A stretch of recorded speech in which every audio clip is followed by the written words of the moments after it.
said here that I complained to my boss. After the impeachment Before proceedings? the impeachment motion. Sorry? Before the impeachment motion. Have you given us any document? No. Showing that you had raised any issues before that? No, but I can provide evidence. Lastly,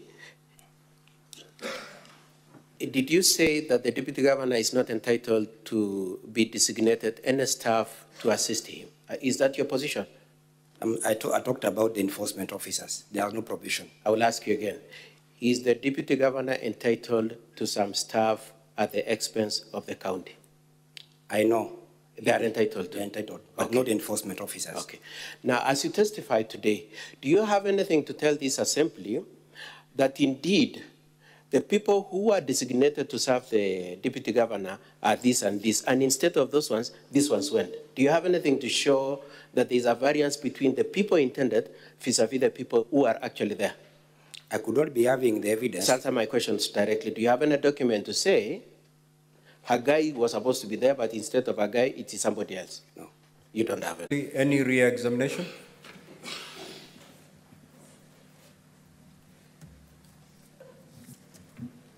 I'll be very brief, Honorable Speaker. David, you have been asked whether you have identified the personal staff of the Deputy Governor and your enforcement officers. The question is, do personal staff of the Deputy Governor under your direct control? No. And are you here speaking about his personal staff or your own staff? I came to talk about enforcement officers. Now, you have also been asked whether you have brought a document complaining about the 4 officers, about the report that you forwarded to your boss, correct? Yeah. Do you have your complaint letter about the 4 officers? The complaint about the 4 officers, it was done immediately. I received office. And it was done before the impeachment? And it was done before the impeachment. Now, you have also been asked whether it is you who ought to have come here or it was your deputy director at the sub-county level. The question is, who complained at the county assembly level? I raised the complaint. You raised a complaint.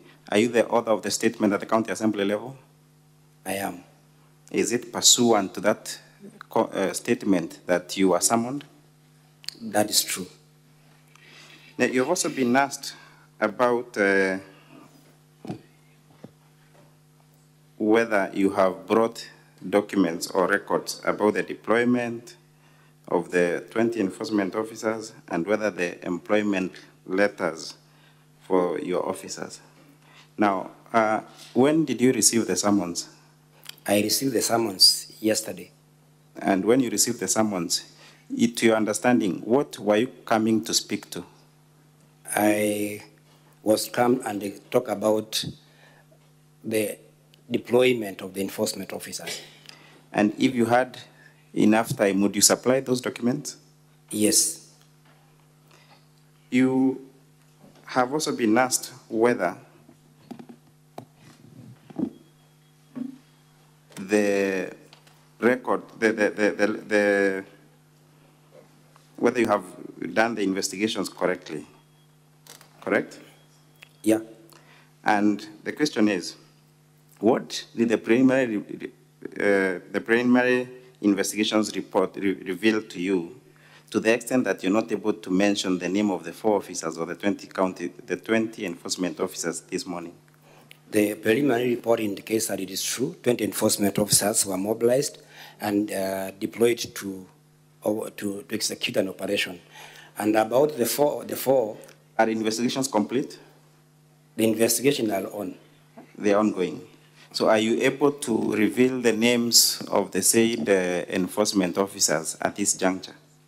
I am able to reveal the names of all enforcement officers that are attached to Nyaribari sub-county. My question is, while investigations are ongoing, would you compromise the investigations by revealing the names of the officers at this point? No. Now, I believe you're a permanent and a pensionable employee of the county government, correct? Yes. So who is your employer? It's the county government. Were you recruited by the county government, the County Public Service Board? Yes. So who is do you serve under the mercy of the governor? No, I serve for the county government of Kisii. Now, you mentioned, or you have also been asked, the person who deployed the 20 enforcement officers, you correctly put was who? The sub-county administrator and the sub-county commander. Does the sub-county administrator have the mandate to deploy? No. And is that the reason why you, even your own deputy did not have the knowledge of it? Yes. That's what, Honorable Speaker, I cede the witness to the members. Thank you. The witness may retire. Now we're going to move to hear the case of the deputy. Yes, Honorable Senator Crystal, what is your intervention? Thank you. Thank you very much, Speaker. I just have a point of clarification I hope that you can guide. It's with regard to the summons letter that was sent after your directive yesterday through the clerk's office for the witness to appear in front of us. I just wanted a clarification as to whether the summons indicated or outlined the documentation and the material evidence that this witness would need to appear with here this morning, and also if he would need to have them in 67 copies for each senator to have, just so that we understand what was required of him to bring when appearing to us. Thank you.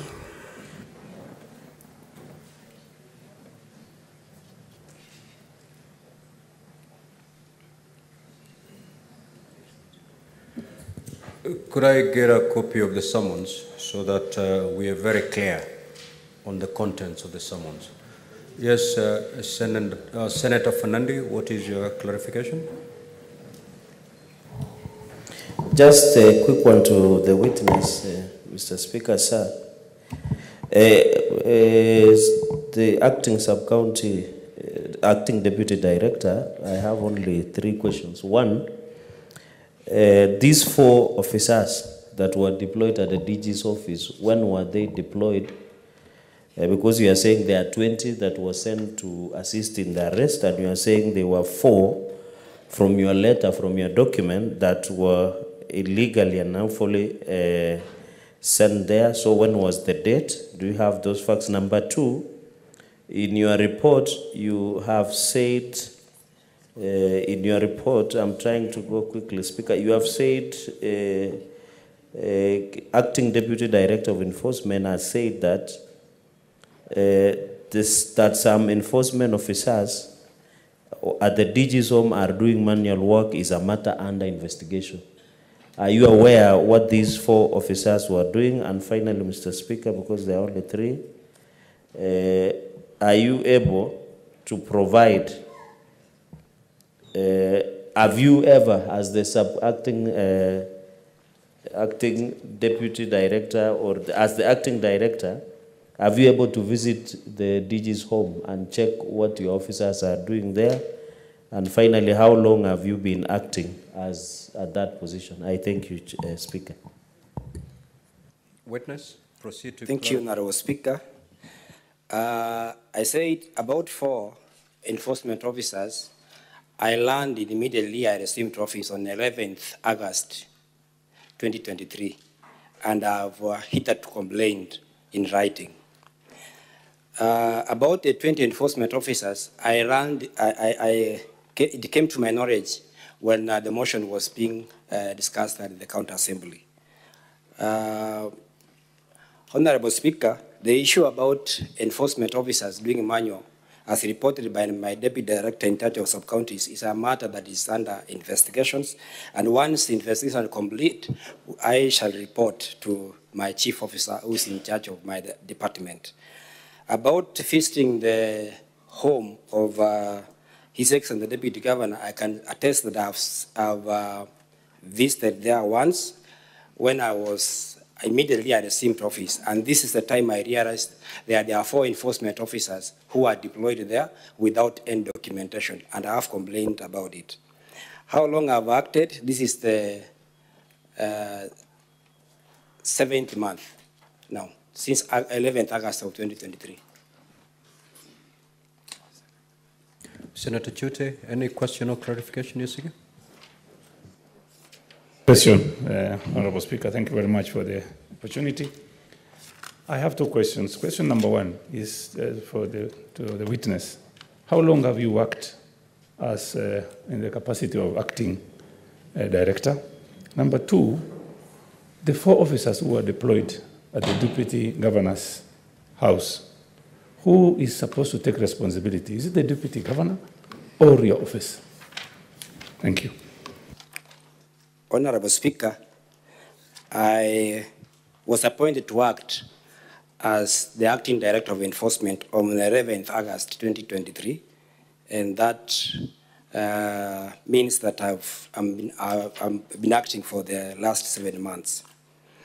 About the 4 enforcement officers who are working at the Deputy Governor without official deployment, I take the responsibility, and I've said before this Senate that immediately I learned about this development, I wrote a complaint letter to the chief officer in charge, asking him to seek to take it up. Senator Enoch, what's your clarification?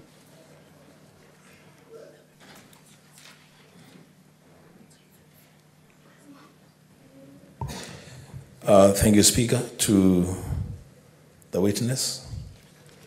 Question number one, when exactly did you get to know about the mobilization and deployment of officers to the home of the Deputy Governor?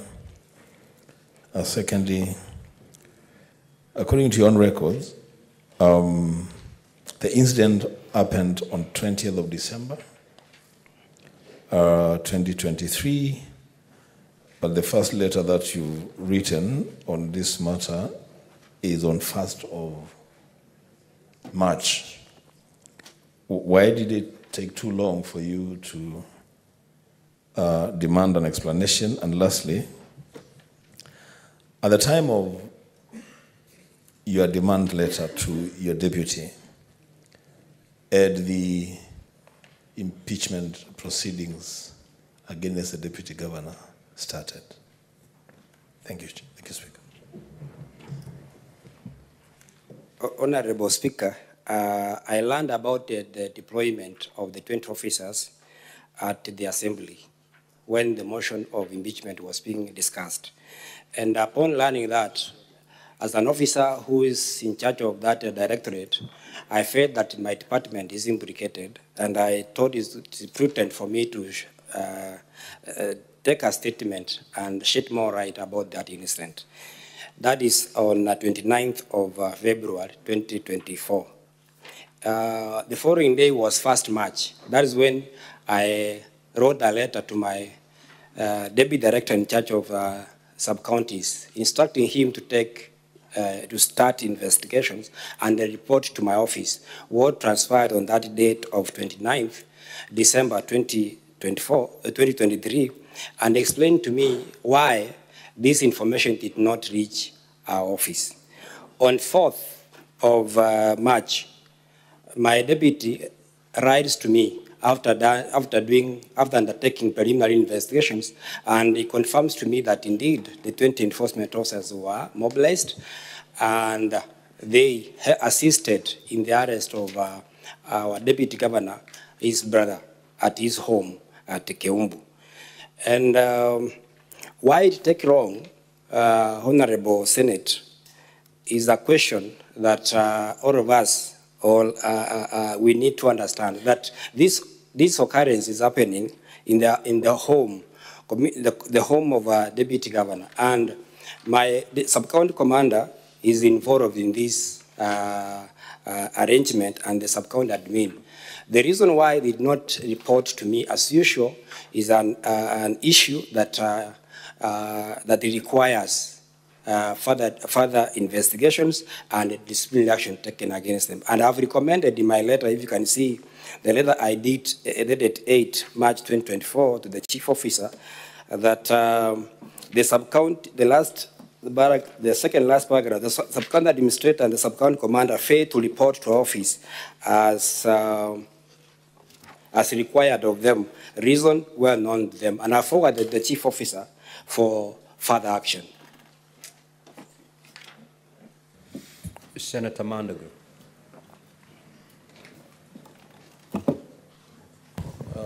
Thank you very much, Honorable Speaker. I would like to ask the witness one, who is in charge of civil servants at the sub-county level? And two, what position did you serve before being appointed acting director of enforcement? Honorable Speaker, at the sub-county level, the person who is in charge of enforcement officers is the sub-county enforcement commander, who reports also to the sub-county administrator. The sub-county commander reports to my office directly on matters of enforcement.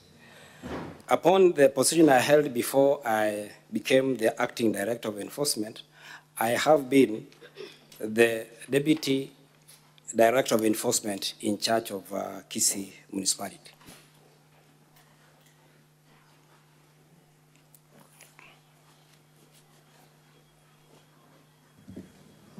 Now, as regards to the issue raised by Senator Crystal Lasige, I will read the summons so that you may appreciate the contents of the summons. To Mr. David Hagai Oyagi, whereas pursuant to Article 181 of the Constitution and Section 33 of the County Governments Act 2012, on Thursday, the 29th of February 2024, the Kisii County Assembly approved a motion for removal from office by impeachment of Honorable Dr. Robert Onsare Monda, the Deputy Governor of Kisii County. And whereas by a letter dated Wednesday, 1st March 2023, and received in the office of the Speaker of the Senate,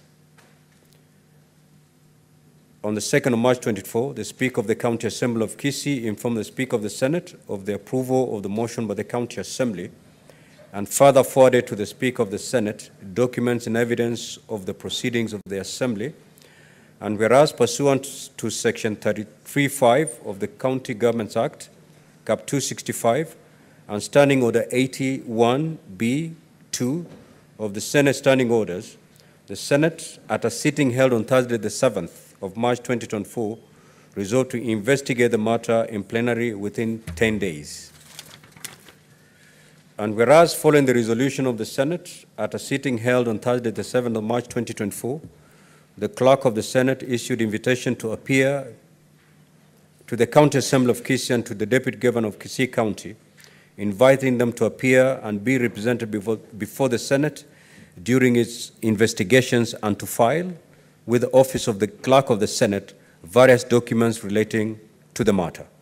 And further, by a letter reference CAK/3/1/CS/002/2024 dated the Friday 8th of March 2024, Honorable Dr. Philip M. Nyanumba, the Speaker of the County Assembly of Kisii, in response to the invitation to appear and pursuant to Rule 10 of the third schedule to the Senate Standing Orders, requested the Senate to summon you to appear before the Senate. And further, whereas by the Speaker's ruling made during the hearing of the Senate on Wednesday, the 13th of March 2024, the Senate acceded to the request by Honorable Dr. Philip M. Nyanumba, the Speaker of the County Assembly of Kisii, on behalf of the County Assembly of Kisii. And whereas Article 125 of the Constitution, Sections 18 and 20 of the Parliamentary Powers and Privileges Act, Cap 6, and Rule 10 of the third schedule to the Senate Standing Orders, empower the Senate or its committees to summon any person to appear before it for purpose of giving evidence or providing information. Now, therefore, the Senate hereby summons you to appear before the Senate in person on Thursday, the 14th of March, 2024, at 2 p.m. at the Senate Chamber, Main Parliament Buildings, Nairobi, to do the following. 1, produce your appointment letter.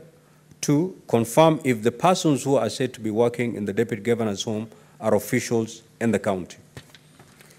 Take note that should you fail to attend before the Senate on the date and time specified in this summons, or to produce the documentation required by the Senate may impose upon you a fine not exceeding 500,000 shillings, or may order for your arrest pursuant to sections 19.1 and 19.3, respectively, of the Parliamentary Powers and Privileges Act, Cap 6, and 2, you shall also be guilty of an offense as stipulated under section 27.1A1 and 27.1C2, respectively, of the Parliamentary Powers and Privileges Act, Cap 6, for which you shall be liable on conviction to a fine not exceeding 200,000 shillings, or to imprisonment for a term not exceeding 6 months, or to both such fine and imprisonment.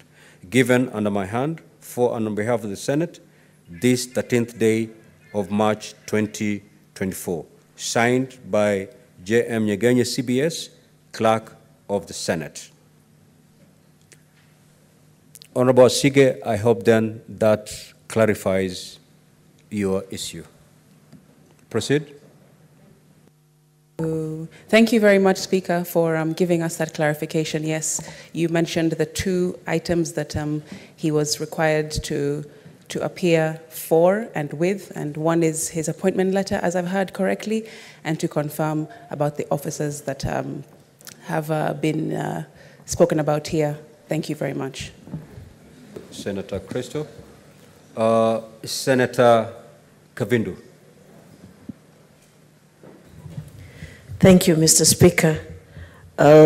When the witness was answering the question, he was asked by Senator Wambua, I think he contradicted himself, because when the lawyer was asking him questions, he said that he's aware of where his officers are all the time, every day. But this particular one, he said that he was not aware until when at the county assembly. Can he clarify that, Mr. Speaker? Proceed, witness. Thank you, Honorable Speaker. I want to say that it's true, I'm aware all the time where my enforcement officers are. But in this particular case is an unusual one, whereby enforcement officers are mobilized, deployed, or and effect an arrest without any report to my office. And that is why when I learned of this, Honorable Speaker, I took an action of instructing my deputy to explain why this lapse of not reporting to my office.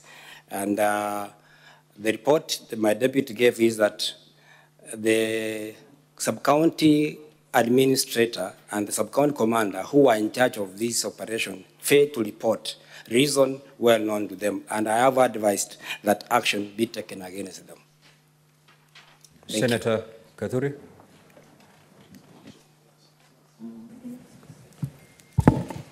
Thank you, Honorable Speaker. Mine are just 2 simple questions. I want the witness to go on record. Mr. Witness, under whose command are the enforcement officers in Kisii County Government? And number 2, does the Deputy Governor have any mandate on deployment of these enforcement officers? Thank you, Honorable Speaker. Thank you, Honorable Speaker. The county enforcement officers of the government of Kisii are under the command of the Director of Enforcement. And whether the Deputy Governor has the right to command enforcement officers is no. Senator Kathuri. The name, the specific name of the director.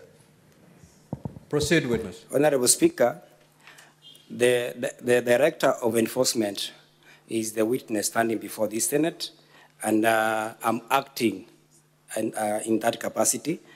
And my name is David Hagai Oyagi. I'm in charge of the enforcement officers.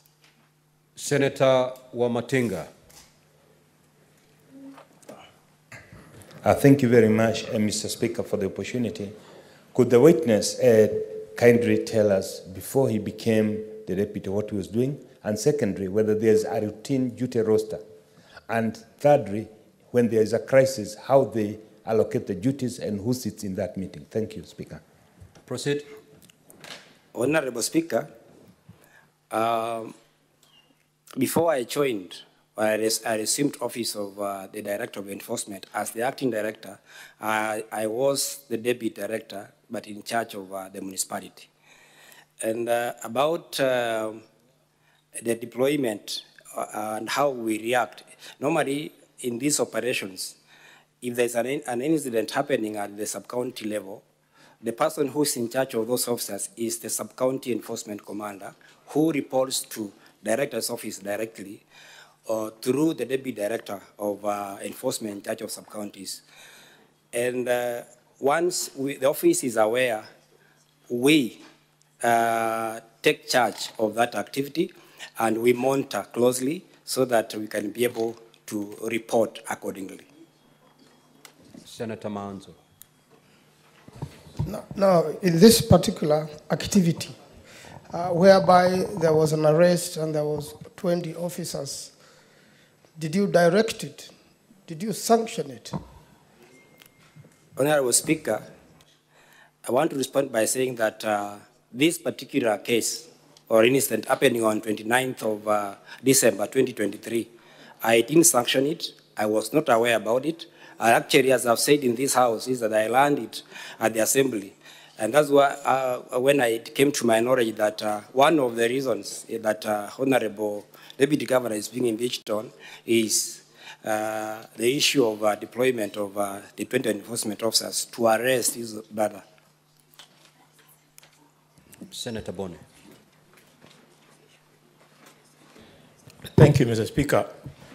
Mr. Speaker, my clarification arises from the assertion by the counsel for the DG that the witness serves at the pleasure of the governor of Kisii. Mr. Speaker, the County Government Act, Section 35, gives the governor the responsibility to form and appoint, with the approval of the county assembly, the county executive committee. The same act, in section 59, gives the power of appointment of the rest of the staff to the county public service board, which appointed the witness. So, my clarification is, in view of this provision, is the counsel of the defendant going to be magnanimous enough to come and rescind that statement so that it is not in record that this witness serves at the pleasure of the governor of Kisii and that he is appearing this morning purely to converse, to be confirmed in his acting capacity? Thank you, Mr. Speaker. Counsel for DG.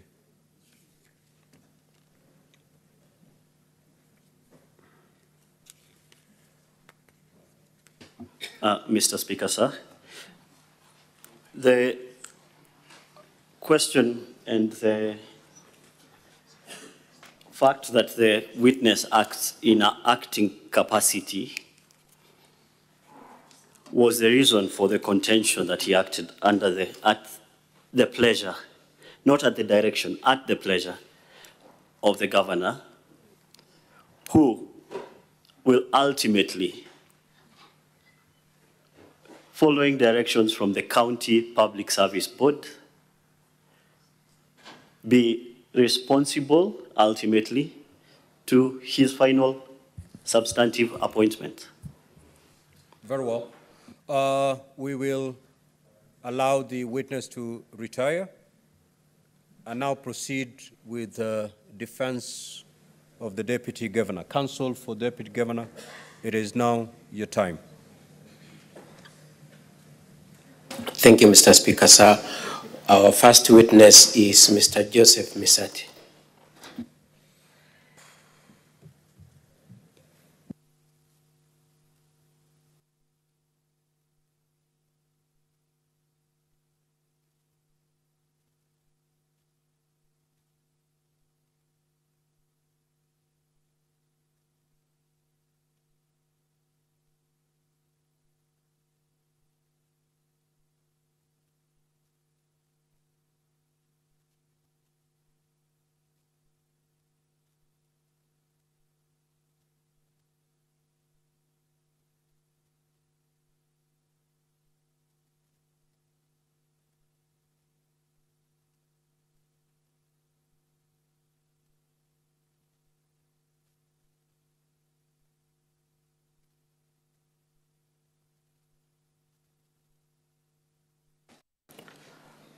Mr. Speaker, sir, do I proceed or I hold on?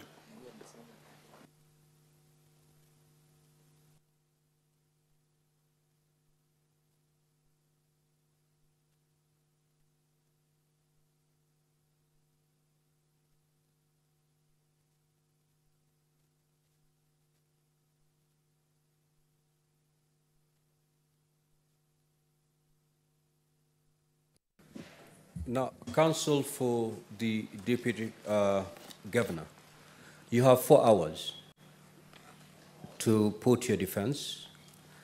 Depending on how many witnesses you intend to call, you need them to work within those 4 hours. And we are going to adjourn at exactly 1 p.m. to reconvene at 2:30. So kindly have that in mind, that you have 4 hours within which to put your case forth. Proceed. Before my time starts running, Mr. It's already Speaker, running. Could I request for 2 accommodations, Mr. Speaker, sir? You recall yesterday when we dealt with the first witness, we had a situation where the time tended to go out of hand because there was no limitation, both in terms of evidence in chief and cross-examination. Subsequently, we had a situation where you required of us to declare how much time we need in evidence in chief and cross-examination. And I would request that we adopt the same approach so that my colleagues for the county do not squander my time in the course of cross-examination.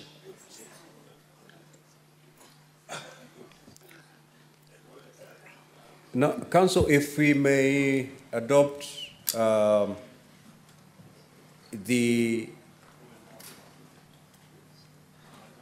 we've just had this witness who just retired.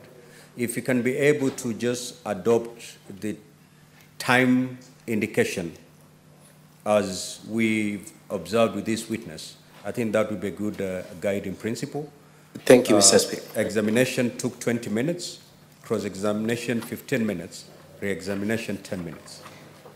This witness is fairly substantive. I intend to use 30 minutes, but I will manage my time. So then, counsel, let's agree this way, that your examination, evidence in chief, you'll do 30 minutes. Yes, yes.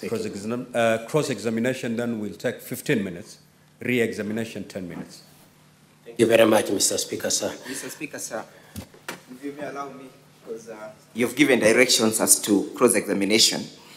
And yesterday, when we were dealing with the crucial witness, my learned senior, Mr. Kagan, took approximately 1 hour, 20 minutes with the key witness. We may not be much interested with the witness that he has now just subpoenaed, but when it comes to the real culprit, we would request the Senate to relax the rules so that we're able to effectively bring out the fictitious story. Let's cross the bridge when we get there. Number 2, Mr. Speaker, sir, perhaps our senior needs to put on record his appearance so that we may not have strangers. Mr. Speaker, sir, my name is Katwa Keegan, and the witness I'm calling is Mr. Misati, assisted by my office assistant, Mr. Sagini. And Mr. Speaker, sir, I thought you would require of my colleague to withdraw the use of the word culprit. That is unparliamentary. and therefore I order that to be expunged from the record. Thank you, Mr. Speaker, sir, and he has whispered an apology to me, and I accept it.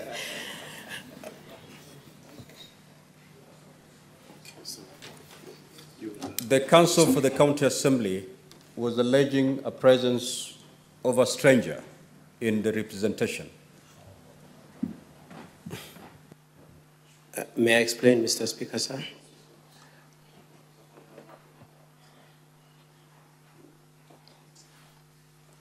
Counsel for the County Assembly, are you now comfortable? Well, to the best of our remembrance is that Mr. Katwa Kigen did indicate his appearance yesterday, and therefore we expect and anticipate that the same shall not be adjusted to suit his circumstances. Proceed, Counsel. Thank you very much, Mr. Speaker. It's okay. This text, insert your full names. It's okay. All the people on the right. I, Joseph Doyle Misati, do solemnly swear that the evidence that I shall give before the Senate in respect of the matters before the Senate shall be the truth, the whole truth, and nothing but the truth. So help me God. We proceed directly. Could you tell for the record your full name? Oh, you've given the full names. What do you do for a living? Me, I am a retired civil servant, and for my living, I've got some small businesses, and I have some dairy cows. So you have dairy cows. Your son yesterday said you also run an M-Pesa business? That's it. That's why I've said that I've got small businesses, including M-Pesa. Okay, I'll just ask so that the Senate has the benefit of understanding you. How old are you, if you don't mind? Mr. Speaker, sir, I am 68 years old. And you said you're a retired civil servant. What were you doing before your retirement? Pardon? What were you doing before your retirement in civil service? Me, in the civil service, I was a livestock officer in veterinary section. Okay. And lastly, do you have any religious affiliation and any church standing? And? Do you have any religious affiliation and do you enjoy any office in church, if you do? Mr. Speaker, sir, by religion, I am a Catholic, and even when I was in Form 1, I tried to go to Rakwaro Seminary, where I intended to be a priest, but I fell on the way. Okay, and so you are a Catholic as we speak now? Correct. Okay. And Dennis, who was a witness yesterday, is your son, is it true? Yes, Mr. Speaker, sir. And I would like you to be shown the honorable members, the Deputy Governor's defense, page 59 to 62. I would like you to be shown that page 59 to 62. Do you have it? Could you confirm that is the statement that you made in respect to this case? Yes, Mr. Speaker, sir. Thank you. Now, do you know Dr. Monda? Mr. Speaker, sir, very well. You know him. How do you know him? His Excellency, the Deputy Governor of Kis County, Dr. Robert Monda, we have known each other more than 32 years. You have been friends for over 32 years? Yeah. And apart from being friends, have you stated in your affidavit that you worked together also at various points in your civil service? Mr. Speaker, sir, yes. You've worked together. Now, I'd like to move on because of time. And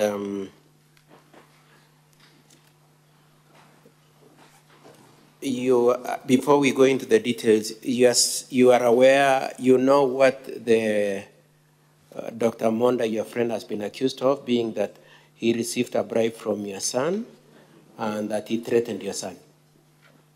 You're aware of those allegations? The allegation, I don't, yes. You are aware? Yes, I do. You also heard what your son said in testimony, isn't it? Yes, Mr. Speaker. Okay, so let's start with the first thing that your son admitted. Is it true that indeed, throughout the issues that this Senate is going to consider, whenever your son needed anything, he would tell you and then you would tell the deputy governor? No, please. Did the deputy governor have a direct conversation with Dennis? Mr. Speaker, sir, no. There's no point at which the two of them spoke directly to each other, isn't it? It's me who do direct communication to His Excellency, the Deputy Governor. Okay. And number two, he also said that it is true that the two of you, having been friends, were exchanging favors in terms of money, stocks, and goodwill between the families. Is that correct? Over the 32 years? Mr. Speaker, sir, correct. Okay. He also said that he relocated from Nairobi to Kisii, to your home state. Is that correct? At a certain point in the year 2023? If I may explain, I say no. Mr. Speaker, sir, it is me who reallocated my son to move from Nairobi to homeland Kisii. Yes, so that's what I was asking you. So basically it is true that he moved from Nairobi to Kisii sometime in the year 2023, isn't it? Somewhere 2023, and he came alone without his wife. Okay. And it is also true, as he says, that you assisted him to relocate? It is me who assisted him. To relocate? Yeah. How did you assist him? After he said he had been staying in Nairobi for more than 13 years, and there was little communication, me and my son.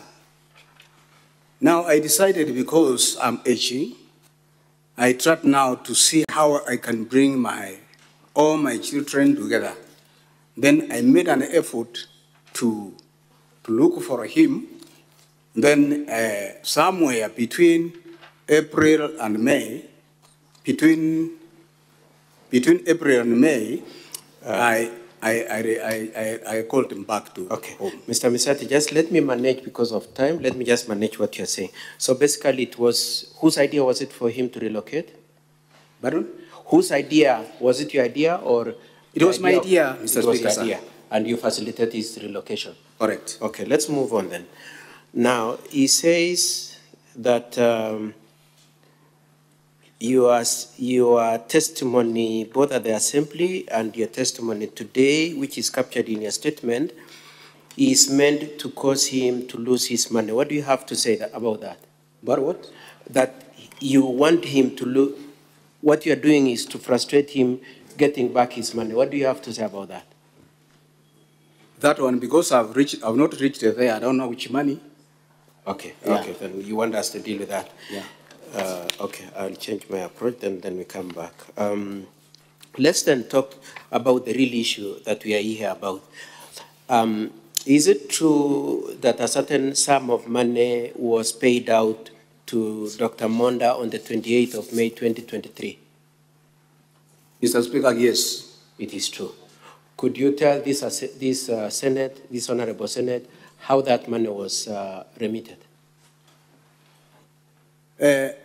Mr. Speaker, sir, on 28th of May 2023, as usual and as friends, it is me who made appointment to see His Excellency the Deputy Governor at his home.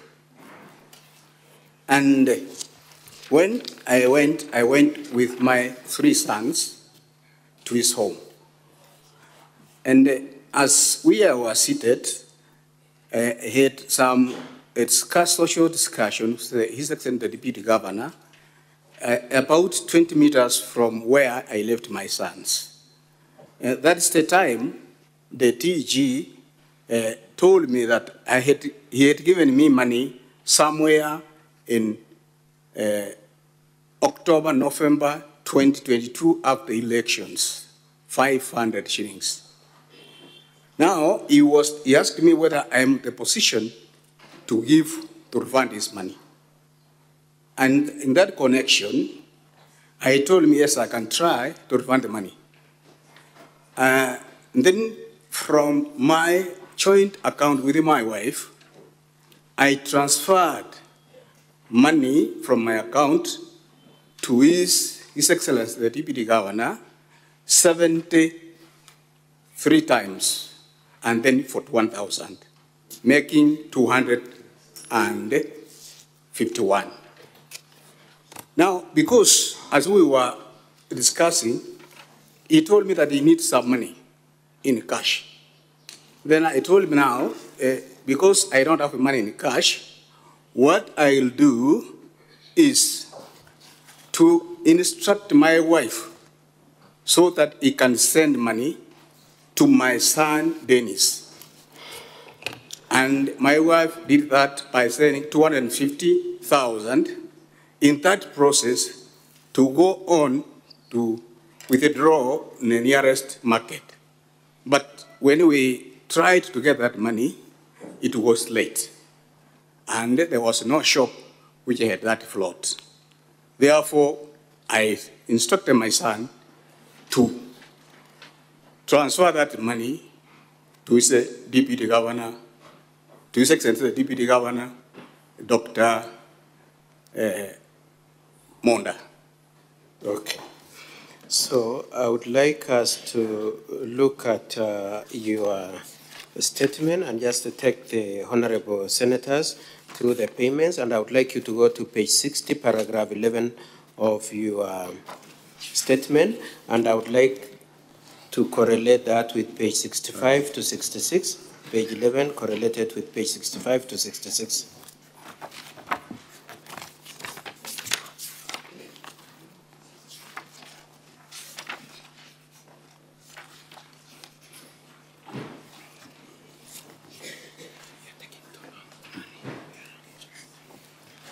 Are you at page 65? Okay, in paragraph 11, you're saying that I therefore refunded by paying 251 directly from my cooperative bank. You can see that at paragraph 11? Yes, okay. Mr. Speaker. And then, so you paid 70,000 3 times and 41,000. I would like us to go to page 65. Are you at page 65? Yes, Mr. Speaker. Could you confirm at page 65 that the remittances of 70,000 is reflected 3 times there? Yes, Mr. Speaker. And I want you to turn over to page 66. Is it true that 41,000 is shown there? Yes, Mr. Speaker. And could you confirm that this is money that was pulled out of your account, the joint account of yourself and your wife, directly to the M-Pesa account of Dr. Monda? Yes, Mr. Speaker. Okay. And the name of the account is Joseph D. Misati and Anna N. Misati, isn't it? Correct, Mr. Speaker. Okay. Now let's move on to paragraph 12. At paragraph 12, you said, I thereafter asked my wife to remit the balance of 249,000. I instructed her to remit the amount to my son Dennis. You can see that? Correct, Mr. Speaker. I would like to take you to page 75.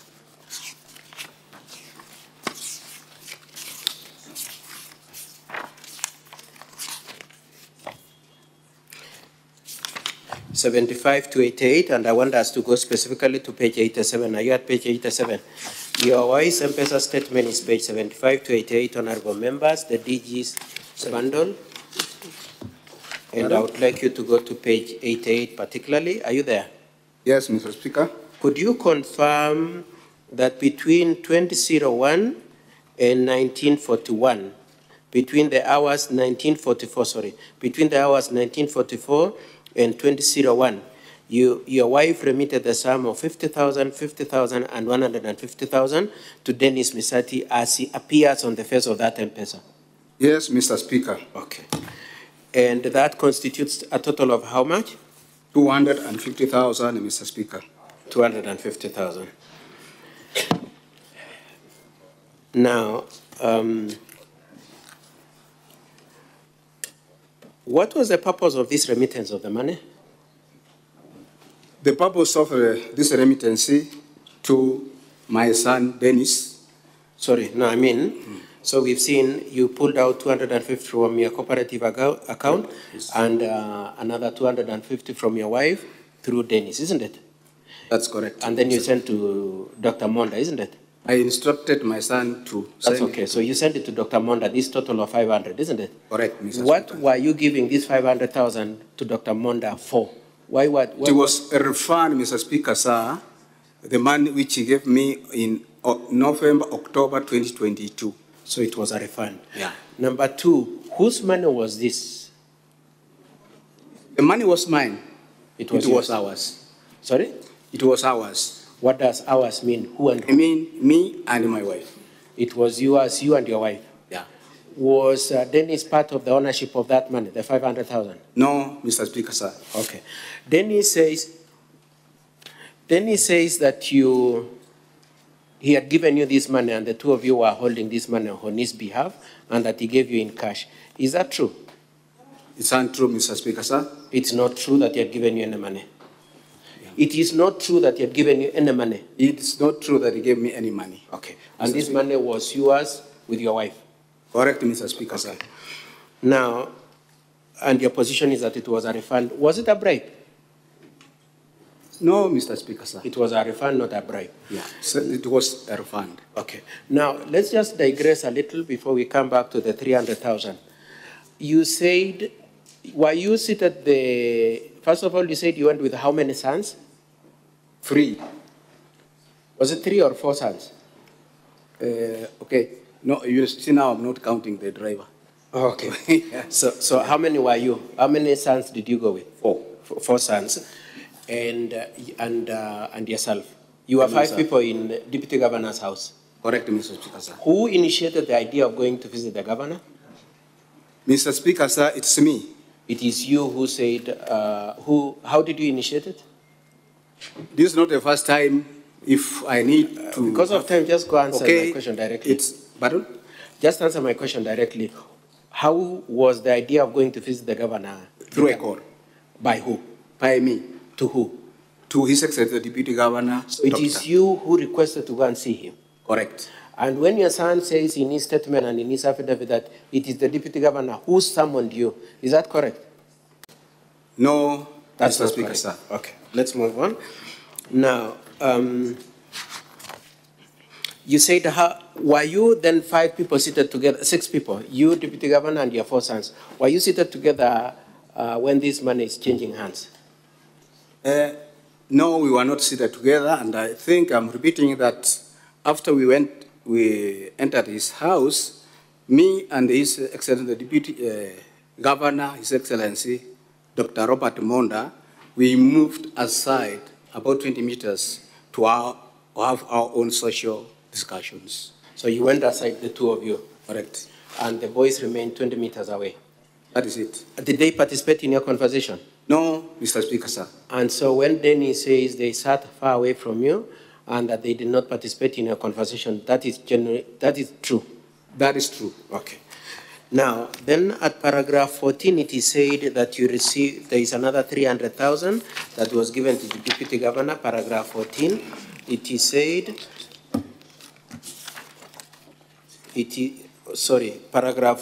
Denny says there was another 300,000 that was given in cash. What do you have to say in respect to that 300,000? Mr. Speaker, sir, that's untrue, because if you look at my balance in the cooperative bank, I had more money if I were to give the 800 alleged. And I just want you to answer directly. Denny says you and him walked to the Deputy Governor's office at the stadium and handed over 300,000 in cash. That's what Denny says. You've seen that, isn't it? Yes. And my question is that true? Untrue, Mr. Speaker, sir. It's not true? It's not true. Okay. Did you ever give the Deputy Governor any 300,000 over and above the 500?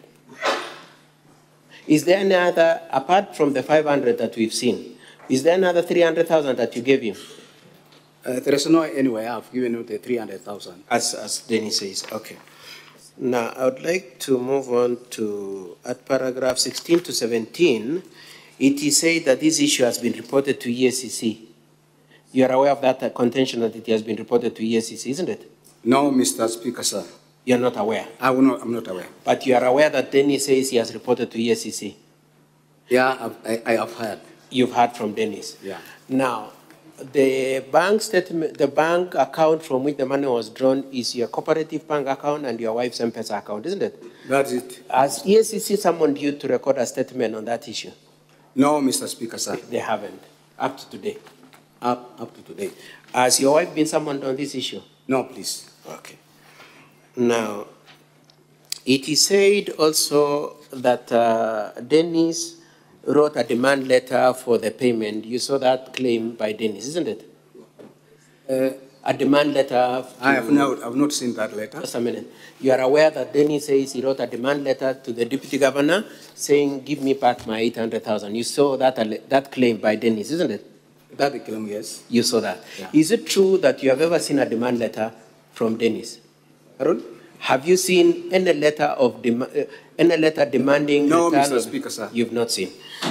It is said also by Dennis that threats were made at him.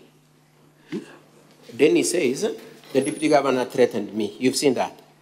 I have not seen that, Mr. Speaker. And I'm saying you are aware that Dennis says that you threatened him.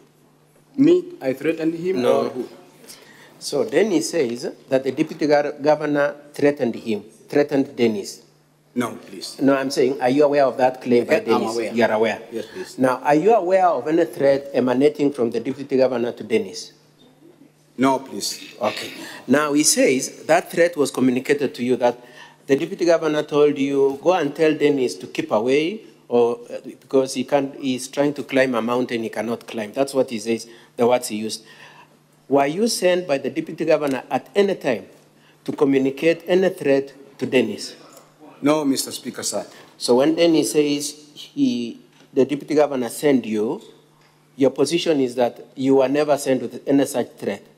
I've never, Mr. Speaker, sir. Then it is also said that Dennis sold a saloon. Are you aware of any saloon that Dennis had and or sold? No, Mr. Speaker, sir. You are not aware.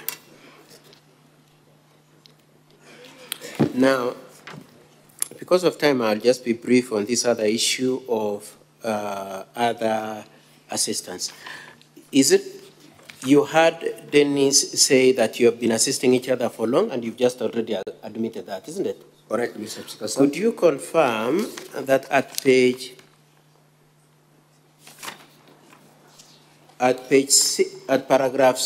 paragraph 6 of your affidavit, you said how you have been consoling each other when you are bereaved together with the deputy governor? I'm just referring to the paragraph for the benefit of the honorable senators. Yes, Mr. Speaker, sir. And that specifically, Dr. Monda was there when you lost your mother, and you are there for him when he lost his daughter. You lost your mother in the year 2001, and he lost his daughter in 2018, and the two of you were together. That's correct, Mr. Speaker. Okay. In paragraph, at page, and you also borrowed each other Acrobat stock as stated in paragraph 5, isn't it? Yes, Mr. Speaker, sir. And then at page 67 of your bundle,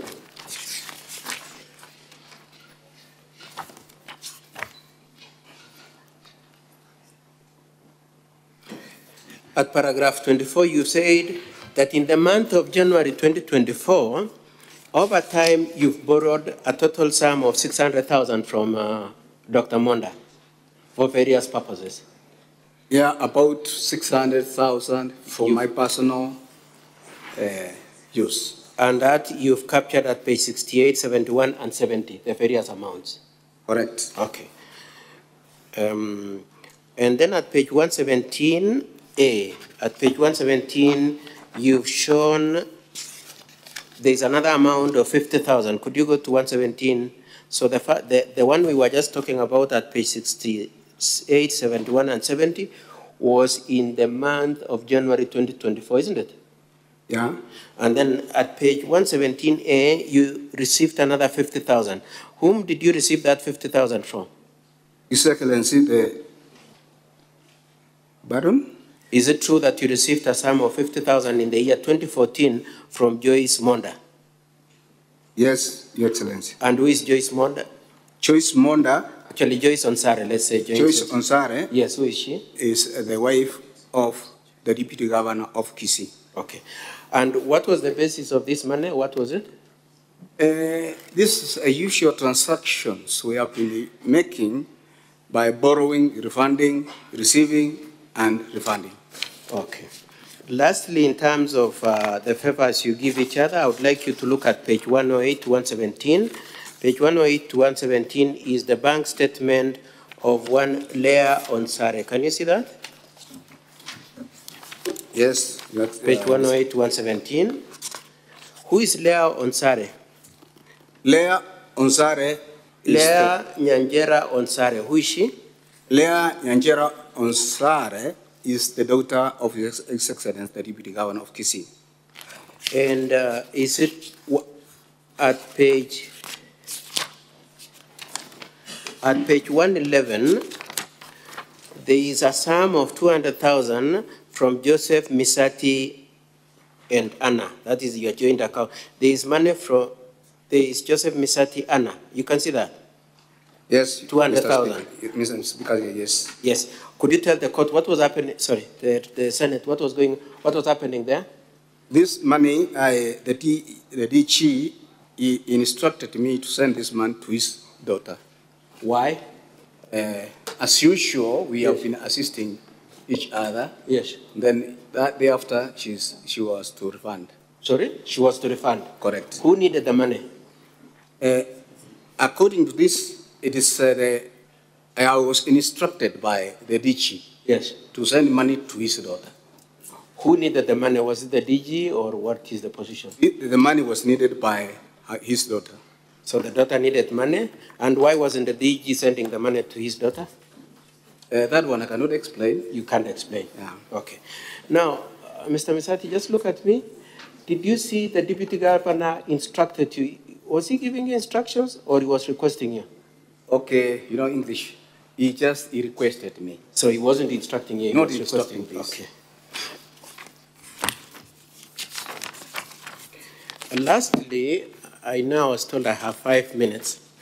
Lastly, you said that your son said you were lying. Unasema uongo ukikuja hapa. What do you have to say about that you are lying? That's, I can say that's not true. You're not lying. No, I love all my sons. Yes. I have 6 sons in total. Yes. And all of them except one. Yes. They have gone through, they are graduates, others have done masters. All your children are graduates, others are postgraduate already. Correct. Masters. And you love all of them? I love them equally. That's why you can also establish this. Yes. That's why I usually, when I want to go to some place, they accompany me. They take you with them because you are Munapendana. That's it. And you relocated Dennis Y from Nairobi? And I think if I may repeat, that if when somebody is going to... I am out of time. I just want to say... Okay, I want them just to be near me. Yes. Was it out of a desire to punish him or out of affection that you needed to take care of his welfare? I wanted just to come near me and get some blessings before... Okay. To take blessings? Yeah. Before what again? No, that one is unlimited. You want to withdraw that? Yeah. Okay. How do you feel about appearing here with your son before a national senate to banter words with him? How do you feel? Mr. Speaker, sir, I'm really very sad. You're very sad. Very sad because this is my son and it's me who paid his school fees to his daughter who's schooling at St. Mary's Nyabururu boarding. So you take care of the fees for his daughter? Yeah. Yes. Yeah. And is there any relationship between the paying of fees for his daughter and the 600 you borrowed from Dr. Monda in January 2024? The 600 which His Excellency the Deputy Governor gave me in January, in various dates, some of the money I used to pay school fees for my granddaughters, including the Dennis's daughter. Okay. Only, you can allow me, only after paying school fees, my son disappeared from my home. Okay, so your son has disappeared. My time has gone out, so I just want to hand you over for cross-examination. But before I do that, could you confirm, even after this session, do you still love your son? Aaron? Do you still love him, notwithstanding these proceedings? That is my son. I love him. Yes. And I want him to come back with his wife. Yes. And they said his wife had a miscarriage. Are you aware of that?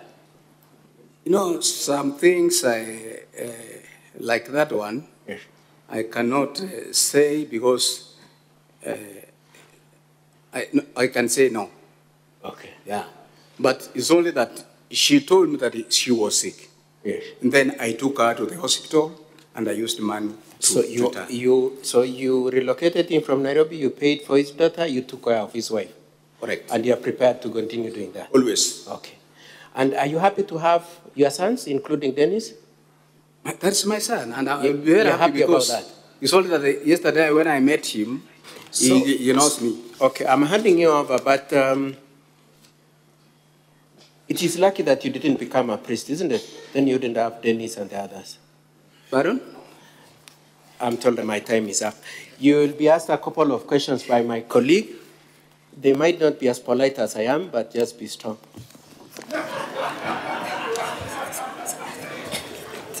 Honorable Senators, let us now have the council representing the County Assembly. Thank you, Mr. Speaker, sir. It's always a pleasure to listen to my senior, Mr. And Keegan. Council, you have 15 minutes. Yes, Mr. Mutua will take the witness. Thank you, Mr. Speaker, sir. And I want to assure my learned friend, I'll be very kind to Mr. Misati. I respect him and I will accord him that respect. Thank you. Mr. Misati, good morning. Morning to you. I will continue from where my learned friend has left. You confirmed that you are aware that the wife to Dennis got sick at some moment and you intervened by taking her to hospital. I've said yes. When was that? I cannot recall the date, Mr. Speaker, sir. But it was this year or last year? Somewhere June. Somewhere June? Yeah. That was last year? Last year in June? 2023. 2023. And that is the time when the announcement was made on the filling of the recruitment at the Guasco company, isn't it? No, please. Is it after or before? It is after. After, thank you. You have also said that you have been long-term friends with the Deputy Governor, and that is very clear from your transactions. That 2 years you said, right? Correct, Mr. Speaker, sir. You have been colleagues and he has been your boss and you under him in the veterinary department, correct? That is true, Mr. Speaker, sir. And you continued and extended that friendship beyond retirement? Even up to now? Even up to now. You would describe that friendship to be very tight and very close, isn't it? That's one is very relative. But how would you describe it? He's your friend. Friend? That friendship is close and tight, isn't it? Yeah. Very tight. You would not want then to witness your tight, close friend going down through an impeachment process, would you? That's true.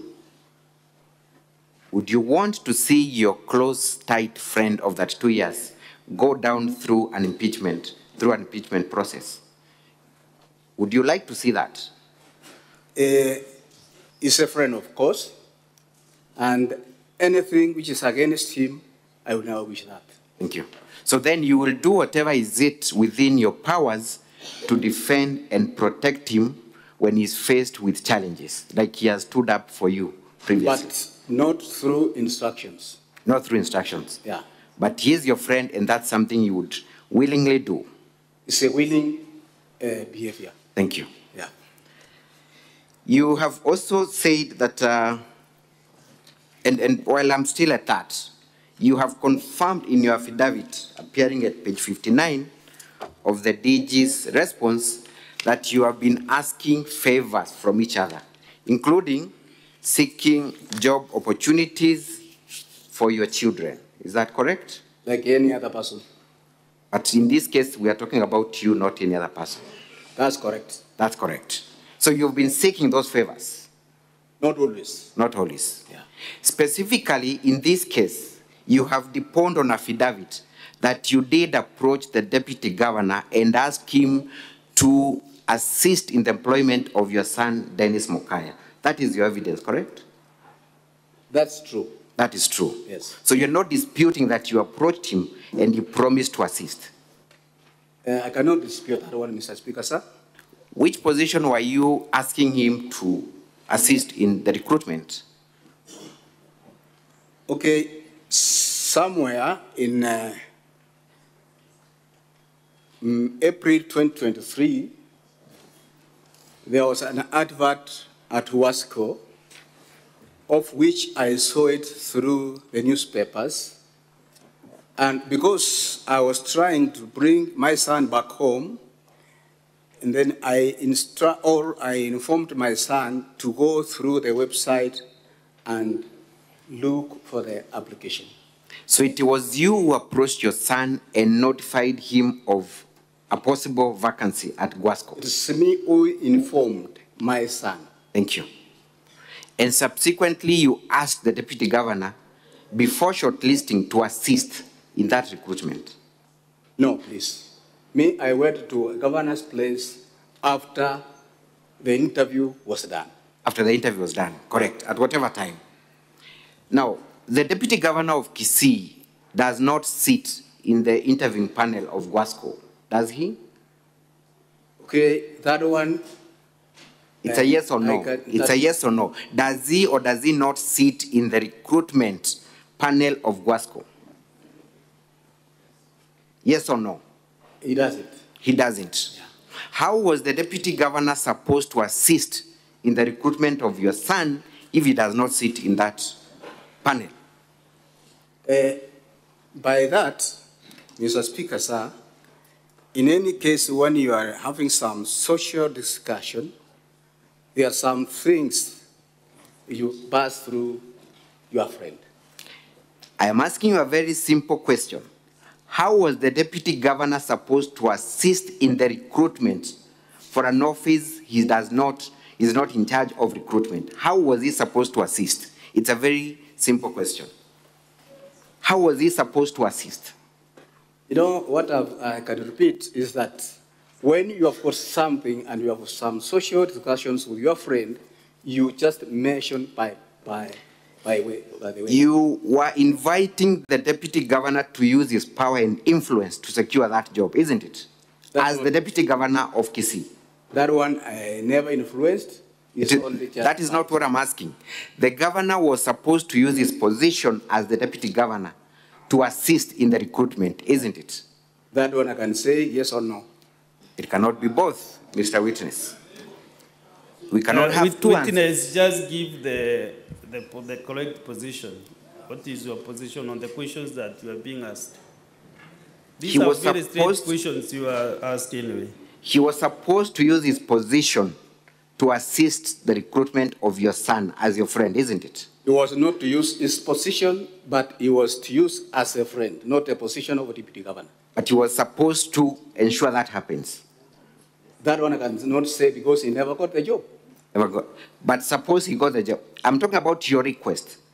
What was he supposed to do in your understanding to make sure that that job was secured? What he was to do, that one I cannot tell. But he was supposed to pull some strings and ensure that happens. In any way, the way it was to use, I cannot tell the House. But somehow he was supposed to use some means to have that request.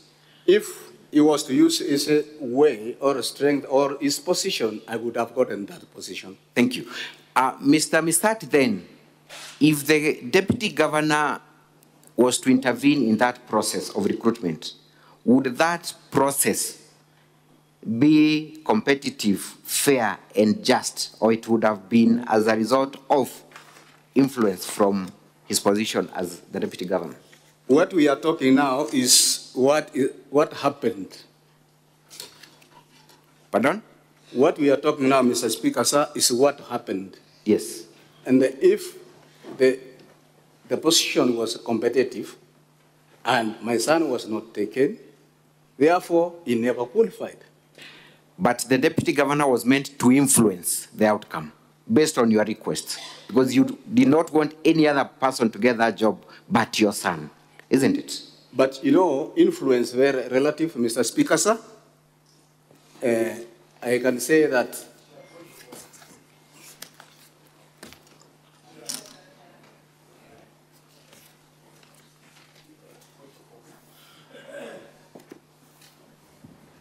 What is your point of order, Senator Sifuna?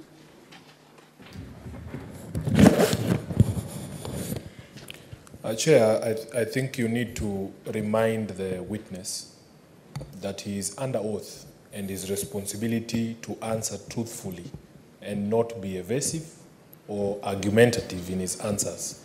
Because I'm getting very frustrated listening to the answers. I am unable to discern the answers that are coming from the witness.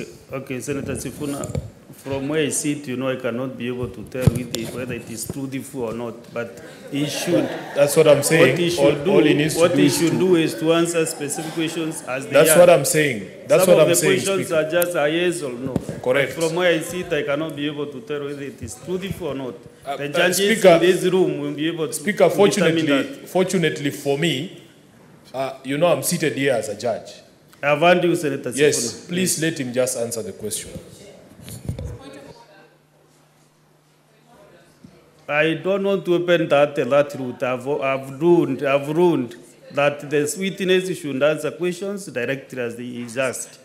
Let us not go into that route of more point of orders, kindly, honorable senators. Thank you, Mr. Speaker, sir. Mr. Witness, when you approached your friend of that 2 years, the Deputy Governor of Kisii, on this request, what was his response? Mr. Speaker, sir, as I've mentioned earlier, when I went to his home, it's only that we discussed some social discussions, including looking for employment opportunities of education. Mr. Witness, my question is specifically, when you made the request for Dennis Mokaya to be employed at Guasco as the commercial manager, what was the response of the Deputy Governor? It's a very clear question. Please avoid stories.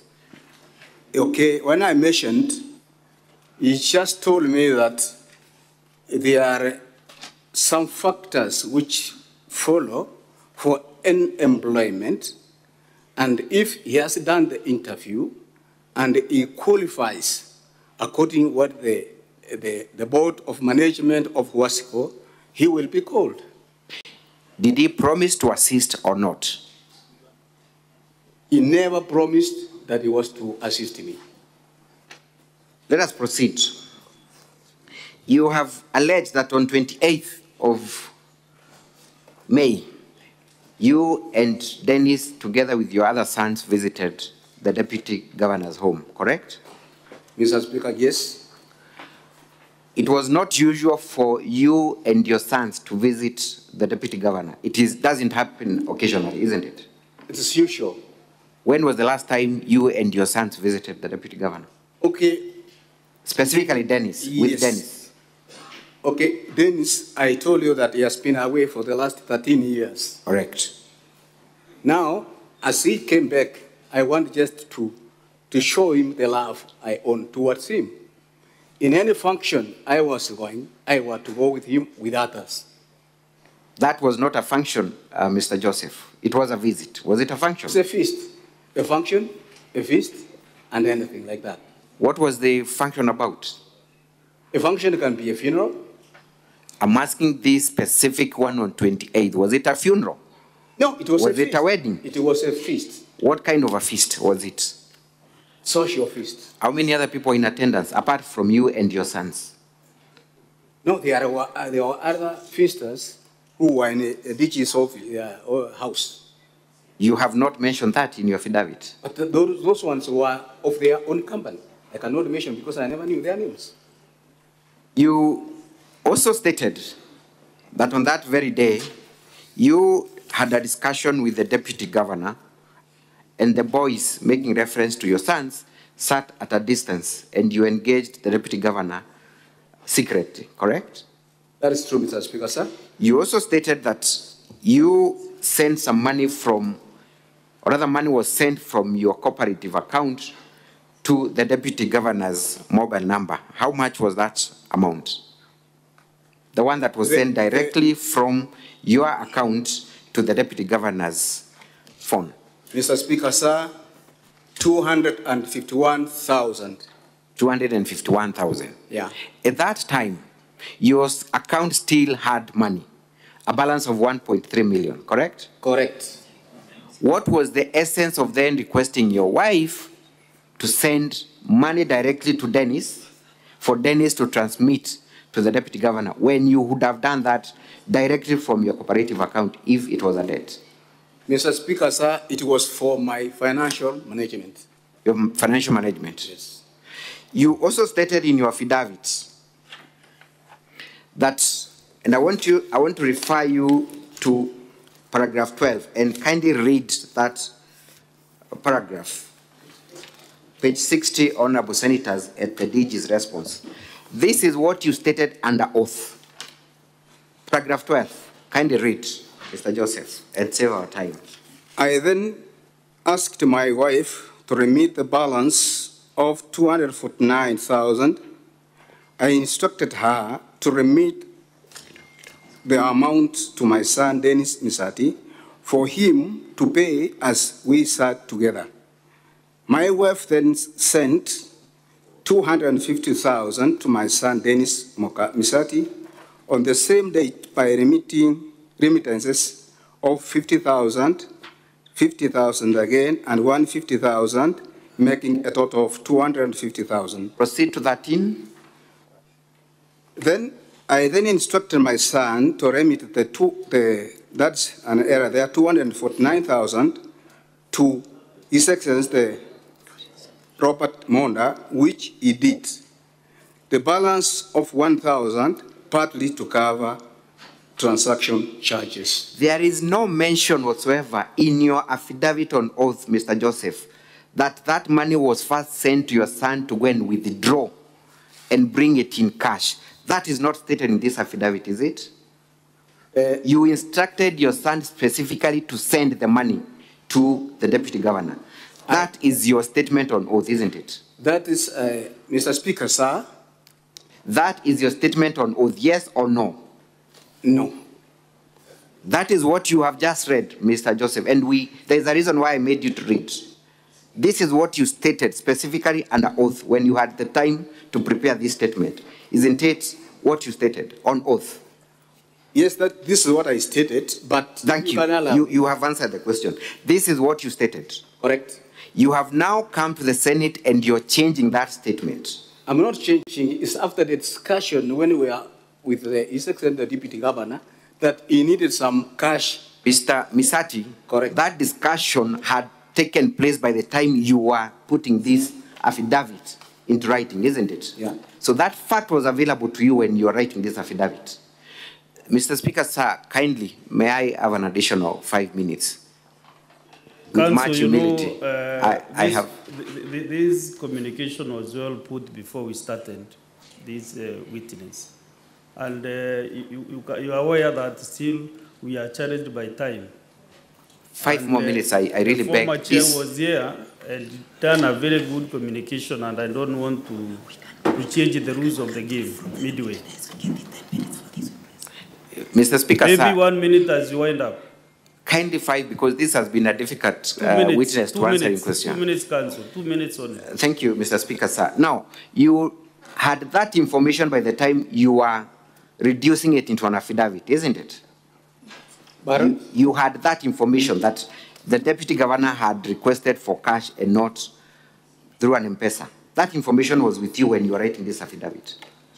It was, but... Thank you. That's the answer I wanted. Yet you did not reduce it into writing.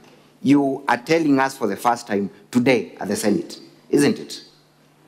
Today is the first time you're making that allegation at the Senate. That is a very simple question, isn't it? Correct. Thank you. You also stated that you were in the company of your other sons, and one of them is your driver, correct? That is it, Mr. Speaker, sir. What is the name of your son who is also your driver? Jared Misati. That is the person who runs your errands and is very close to you because he's always with you, we presume, as your driver, isn't it? That's very untrue. He's always with you as your driver. Mr. Speaker, sir, I think he's lying. I am asking a question. How would I be lying? I am not giving evidence. Are you telling us that your own son who is your driver is not your close friend and you're not with him most of the times as you make your movements? Okay, Mr. Speaker, sir. Is that yes or it's a yes or no? But I've got some bit of explanation before I say yes or no. Let's give a yes or no, then I will decide whether to allow you to explain or not. Can you repeat your question? I am asking, most of the times, this son you have with your driver is with you and runs errands with you. True or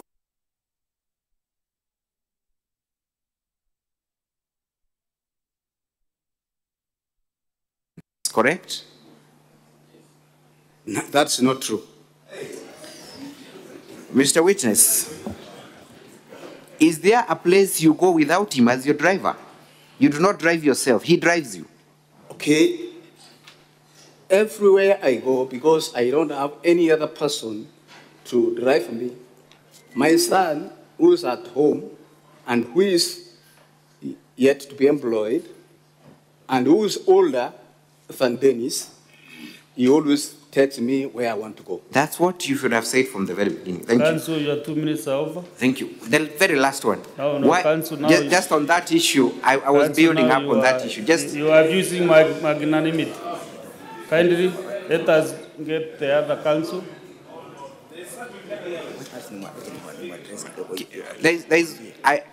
There will be a lot of prejudice on my part if I do not conclude on that issue.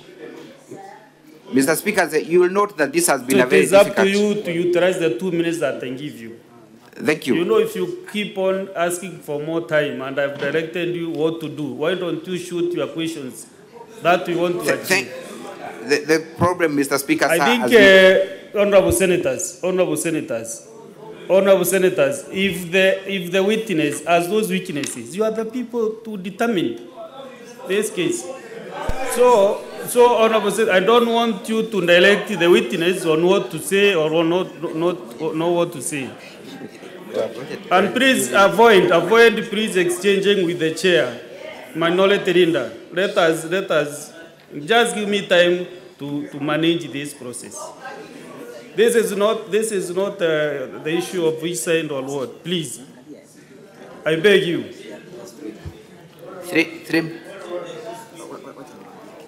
Let me have the other counsel. Mr. Speaker, sir, if you may allow me, as the lead counsel, the defense still has 6 more witnesses. The rest of the witnesses, time has been allocated 15 minutes each. We will sacrifice one witness, we will not cross-examine him, and then we allocate that time to this witness, the 15 minutes. We will not cross-examine one of the MCAs, so that we are able to do justice to this case through this witness. That's the compromise we shall make.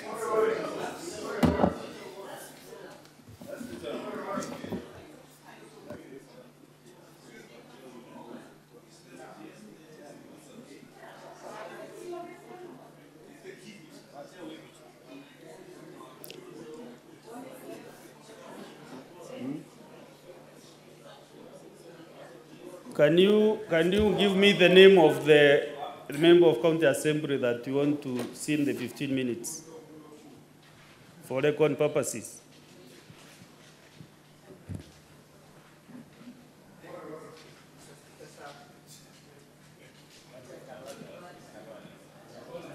Mr. Speaker, sir, in place of Thomas Obare Nyabaro, we will not cross-examine that witness. We will equally not cross-examine Amos Obegi Oderi. So we'll have 30 minutes extra for this witness. We shall allocate 15 minutes to this one and 15 minutes to the Deputy Governor. Post-trading. Yes, I will give you 15 minutes for the first one. For Thomas, I place 15 minutes, strictly 15 minutes cancel. We are most obliged. No addition, no subtraction. It's good horse trading. Maybe you can use less, but you can't use more than 15 minutes. Thank you. Proceed. Thank you, Mr. Speaker, sir. You notice that this is a key witness that needs to be thoroughly cross-examined. Mr. Misati. Yes, Mr. Speaker, sir. You have confirmed that your son, who is your driver, is mostly with you when you are running your errands, correct? Running my what? Errands. When you are going about your businesses, he is the one who is close to you, he's the one who is at home, he's your driver, correct? Yes, Mr. Speaker, sir. Why was it then important for you to send money to Dennis, who is not that close to you, than use your own driver who had a car to go and withdraw that money and bring back? Mr. Speaker, sir, because the Deputy Governor, His Excellency, Dr. Robert Monda, in our discussion, he said that he needs some cash instead of going to M-Pesa. That is the time I decided that the money was to remit it to a younger person who will be able to run quickly to the... Mr. Witness, could your son run faster than your car that is being driven by your own son? But, Mr. Is that Speaker, what you're telling these senators? Mr. Speaker, that sir, indeed Dennis was capable of running faster than a driver with a car? Mr. Speaker, sir, as we have said that I've used Charat Misati to be my driver, and that's indicating is the most trusted to me. In terms of management, I wanted also to show my son, Dennis Misati, that I love him through sending that money to also act on that. Thank you. That has been noted. You have also claimed at paragraph 24, Honorable Senators appearing at page 61, that the amount of money that you sent to Dr. Monda was part of the 600,000 that he had lent you, correct? At paragraph 24. Baron? You have alleged at paragraph 24 that previously you had received 600,000 from Dr. Monda, correct? That's in January. That's in January. Yes. And you're claiming that part of that money went to pay school fees for Dennis's child, correct? Among other expenses. How much money did you spend as school fees to the child of Dennis Mokaya? Ms. Speaker, sir. How much money did you? It's a very straightforward. 60,000 shillings. 60,000 shillings. Yeah. And you confirm that it is you who paid that amount directly from your own affidavit? No. That is what you state. Can you read that paragraph again? The last sentence, please, and save our time. The amounts were partly, proceed from there. 24. The amounts were partly used to help my son Dennis, and the special fees. Proceed.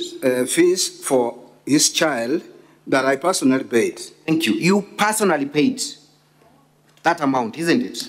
Correct. Which account did you pay to? What was the mode of payment? And do you have evidence of payment of that amount? Here, Mr. Speaker, sir, payment, it looks relative. It's only that the money originated from me, and Mr. Misati, I only have 15 minutes and I want to utilize that very effectively. I am asking you a very specific question. To what account did you pay? The school's account, what mode, and where is the evidence? It's a very straightforward. Please do not bring stories. We do not have time for that. The money of the 60,000 plus other monies which I paid for my... We are specific on the 60,000 paid personally by you to the school. The money of 60,000 paid to pay school fees of my granddaughter, I gave it to one of my sons including other money, to go and pay the Mr. account. Misati, you've just read to us paragraph 24, that you personally paid. Isn't that what you read? On oath. Mr. Speaker, sir. No. Kindly save our time, Mr. Misati. Isn't that what you read? That you personally paid 60,000? Personally paid, it's very relative also, Mr. Speaker, sir. But not to indicate where I put the money. I gave the money, and my son took it to the bank, including other... Thank you. I urge the House to take note of the conduct of the witness and allow me to proceed. What is the name of your granddaughter? Zelda Kwamboka Mukaya. How old is she? She's, I think, 13 years. Where is she currently? It's me who took her to St. Where is she currently? Currently now? Yes. I cannot tell because when my son disappeared, I don't know where they went. But previously, it is me who took her to Nyaburu. Thank you. I yield the rest of the minutes to my learned friend, Mr. Njiro. Thank you, Mr. Mutuma. Mr. Witness, I want you to have a look at the bundle of the document by the County Assembly. Honorable Senators, I'm referring to page 184. Witness, I have 7 minutes to deliver this. These are Hanson's for the 29th of August from the County Assembly. Mr. Witness, I want you to have a look at the last paragraph where Honorable Deputy Governor is answering. But before I go to that, excuse me, I have not put the question. When the Deputy Governor asked you to refund the 500,000 shillings, what did he tell you the money was meant for? Pardon? When he asked you to return the 500,000 shillings he had lent you, what did he tell you was meant for? Mr. Speaker, sir, he told me that he has got some functions he was to use for that money. He had functions. Which functions in particular? Including that he was trying to go outside of the country. He was going out of the country. Correct. So the money was specifically meant to go out of the country, yes? Among other things. Among other things. Yeah.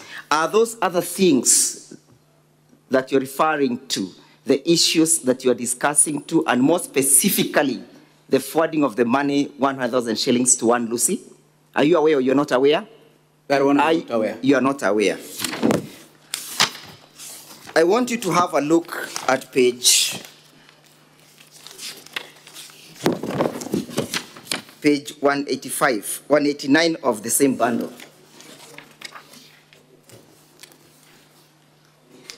And the Deputy Governor traveled. Are you aware whether he traveled, he never traveled? You know, Are you aware or you're not aware? I'm not aware. Thank you. Yes. Look at page 189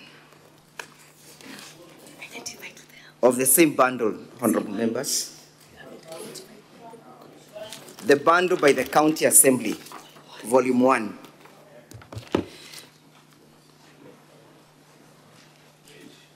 Page 185, 189, I'm sorry, I beg your pardon. 189, the Hansons for the 29th. What? Hansons. Wait.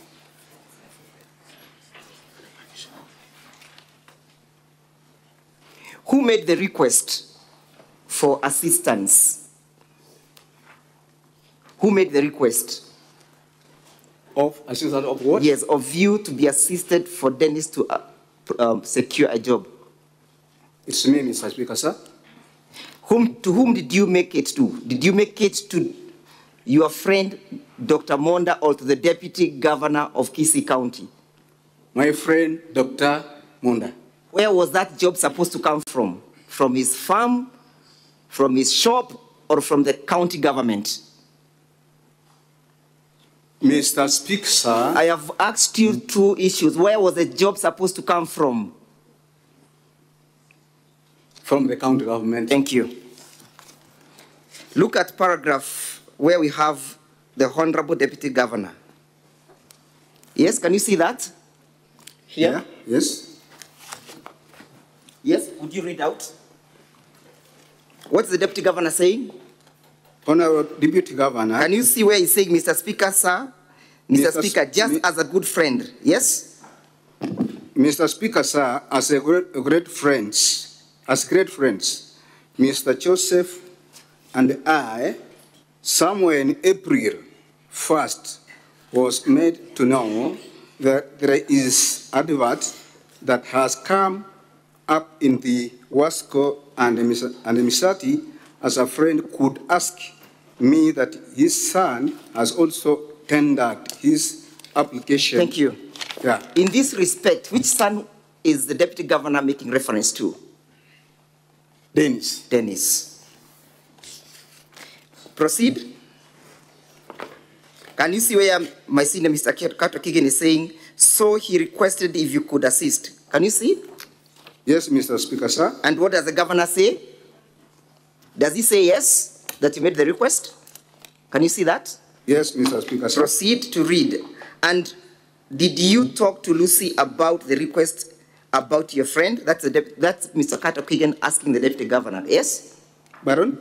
That is my landed friend, Mr. Kato Kigen, asking the Deputy Governor whether the Deputy Governor spoke to Lucy. Can you see that? Yes, Mr. Speaker, sir. And what was his answer?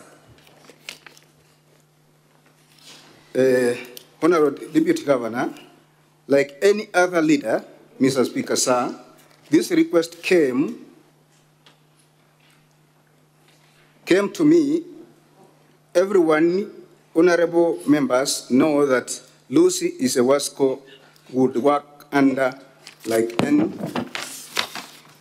Yes.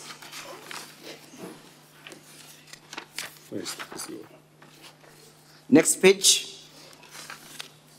Lucy would work. Where is it? It's possible for you not to see now. Like any other staff who under the governor's office, where I'm also the deputy governor. So he acknowledges that Lucy works under the governor's office, and that Mr. Monda is also under the same office, yes? That's the acknowledgement, yes or no? As it is. Thank you, proceed. Read. To the governor, and so indicated to Lucy. So I indicated to Lucy, yes? Asking her if they had such kind of jobs, and she said yes. And as a friend, making a request that he get his sons a job, like every one of us here would do. And she told me, let us wait for the process. If he qualifies, we shall not deny him a job. Yes? Is that the discussion? According to this, yes. Are you aware that the Deputy Governor, your dear friend whom you have come to defend this morning, sent 100,000 shillings to Lucy? Are you aware or you're not aware? I'm not aware. Would it therefore surprise you that part of the money that you sent to him that day was shared with one Lucy? Would it surprise you? I won't be surprised. You will not be surprised. Yeah. Thank you. Have a look at your affidavit. The affidavit appearing, that is the Deputy Governor's bundle of document. The Deputy Governor's bundle of document at page 60. Mr. Witness, are you there? Yes, Mr. Speaker. Have a look at paragraph 12 and kindly read it out. And then I asked my wife to remit the balance of 249. I instructed her to remit the amount to my son, Dennis Misati, for him to pay. Thank you. That is what I want us to explain. For him to do what? To pay. What was he paying? The refund. No, excuse me. Is it to refund or to pay? Do you understand English, Mr. Witness? English is for the lawyers. Thank you. Yeah. You are now, I'll now teach you.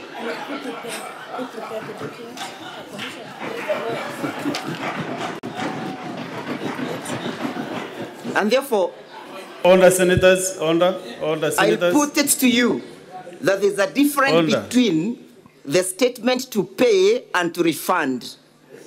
Yes? And therefore, because you have preserved the English for us lawyers, I put it to you that the two words have different meanings. Yes? It is very difficult for me to understand. I therefore put it to you that paying is different from refunding. According to you, yes. And therefore, I further put it to you that the word payment being used here is the corruption and the bribery for your son to succeed with a job, yes?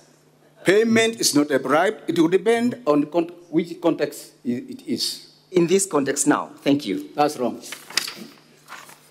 Let us have a look at page 111 of the same battle by DG. Page 111, which is a statement by Leah Nyachera Onsari. Yes. A statement from Cooperative Bank, yes? Correct. You are the one who has brought this document, correct? That's it. No. It's not you who has brought the document. It's not me who brought this statement. Where did it come from? It came from Leah Onsari. Is she a witness in these proceedings? That one I'm not aware. I put it to you that she is not a witness. You have said so. But now, Mr. Witness, who sent this money to Leah? It's me and my wife from the joint account. Upon whose request? Upon the deputy governor's request. So the deputy governor asked you to send the 200,000 shillings, yes? Correct. Did you ask him what it was meant for? That was his personal use. So if I put it to you that your deputy governor for whom you so love is a person who has insatiable desire for resources, and that is why he's always in a begging mood, what would you say? Mr. Speaker, sir, that is very untrue. Thank you. No further questions.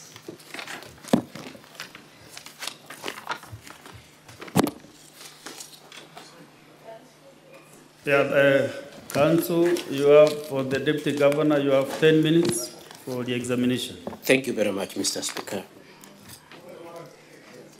Sorry. Yes, Senator Boni?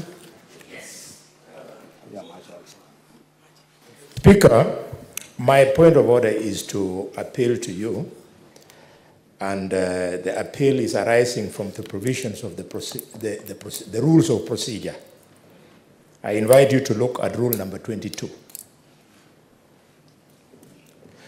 Mr. Speaker, I'm appealing to you that you vacate your direction that in order to accommodate the time constraints, the Council for the County Assembly should lose its opportunity to cross-examine two witnesses. 22 says, a witness presented shall be led in evidence, cross-examined, and where necessary, and only for purposes of clarification of issues that may have arisen in cross-examination may be re-examined. Mr. Speaker, with the long years of experience in this Parliament, I know that whatever decision we make here is still open to being challenged in the High Court. And there, if we are going to be found to have breached our own rules, then our very ultimate decision is open to being challenged. We are not going to die from... So what is your point of order, Senator Boni? Are you suggesting that the witness should not be re-examined? Yes, it looks like you are not listening to me. Because if you read 22, let me that make is my what point. It is addressing. This is serious, Mr. Speaker. Rule 22 is addressing close examination. Just in case there are other issues of clarifications, the witness is I know. examined. Mr. Speaker, sir, if you listen to me, you'll see where I'm going. The point I'm making is that vacate your ruling, that two witnesses now, die. Senator Boni, I mean that ruling and you should really sit down. Yes, Mr. Speaker, sir, I will not take that. I cannot vacate my ruling. Sorry. But that is why I'm rising to draw your attention to provisions of the rules of procedure, 22. What you are quoting, 22, is not addressing that matter completely. It is. Are you challenged also in this English language? Am I? Let me give Senator Chalage, he is a lawyer, he is the one who practices. Mr. Speaker, Senator Monikaro, have your seat, kindly. Okay. Two senators do Senator Boni Karwale. Senator Boni Karwale, resume your seat. I've heard you. Okay. Thank you, Mr. Speaker, sir. We are cautioned because the Bible says, Mr. Speaker, we should not serve the law. The law should serve us. In our ruling number 30 of the same, on the procedures, you have the power to determine on a particular question, or but not limited to question of evidence, materiality, relevance, competency, or admissibility of evidence, and any question consequential or is entitled thereof. So Mr. Speaker, your ruling is Solomonic, and it should not be vacated. In any case, the traditional precedent, the issue raised by my brother, Senate Majority Whip, is overtaken by events. That matter is stopped from being discussed, Mr. Speaker, and therefore I request that we proceed as you are directed, Mr. Speaker. Let's proceed now, kindly, Senator Sifuna. On 1 minute. One point, I wanted to calm the nerves of my senior, Honorable Khalwale, that far from the big words that Senator Cherargei wants to use, he has actually not shed any light on the issue. I wanted to calm his anxiety by explaining that if a party has chosen to waive their right to cross-examination, there really is no problem. So it is them who have requested to waive that right to cross-examine those two, not under pressure, so that they can focus their attention on other witnesses they believe would better advance the argument. So, Mr. Speaker, you are just okay. You are struggling, but you're okay. Now you are out of order, Senator Sifuna. Senator Sifuna, you are out of order. Can you withdraw that last point? Can you withdraw?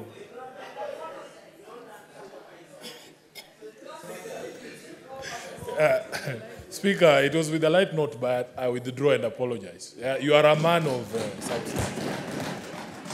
Council, let's proceed. 10 minutes. Thank you, Mr. Speaker. I trust my 10 minutes start running now. From now. Thank you very much, Mr. Speaker. Mr. Joseph Misati. Yes, Mr. Speaker, sir. A number of questions were put to you, whether you defend the DG whatever he wants, that you act on his instructions, and that you do anything. And the question I want to ask you directly is, would you go out of your way to defend the truth, or you would go out of your way to defend? What are you defending today? Is it the truth or the Deputy Governor? The truth, Mr. Speaker, sir. You are standing for the truth. That's it, Mr. Speaker, Okay. sir. And all you said is based on your truth. Pardon? What you are standing on is what you believe to have been the true position. My true position in this case... Asema, just confirm that what you said is based on what you know to be the truth. It has nothing to do with whether or not you want to help the Deputy Governor, isn't it? That's it, Mr. Speaker, sir. Now, the second issue I want to put to you is you were asked by my colleagues whether the Deputy Governor made to you a promise that your son would get a job. And I want you to just confirm that for emphasis. Did he make any promise to you? No, Mr. Speaker, sir. The questions were also put to you.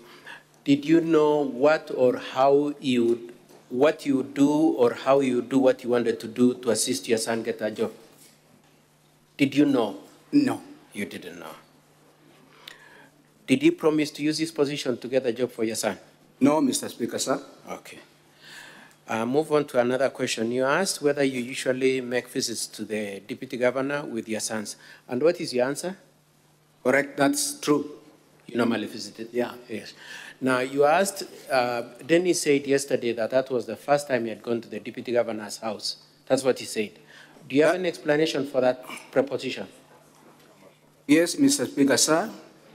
As it is said that my son, Dennis Misati, it was his first time to go with him to Deputy Governor. Mr. Speaker, sir, we want to object to that line because it never came out during cross-examination. During cross-examination, the witness must be tailored to answer the questions that have come.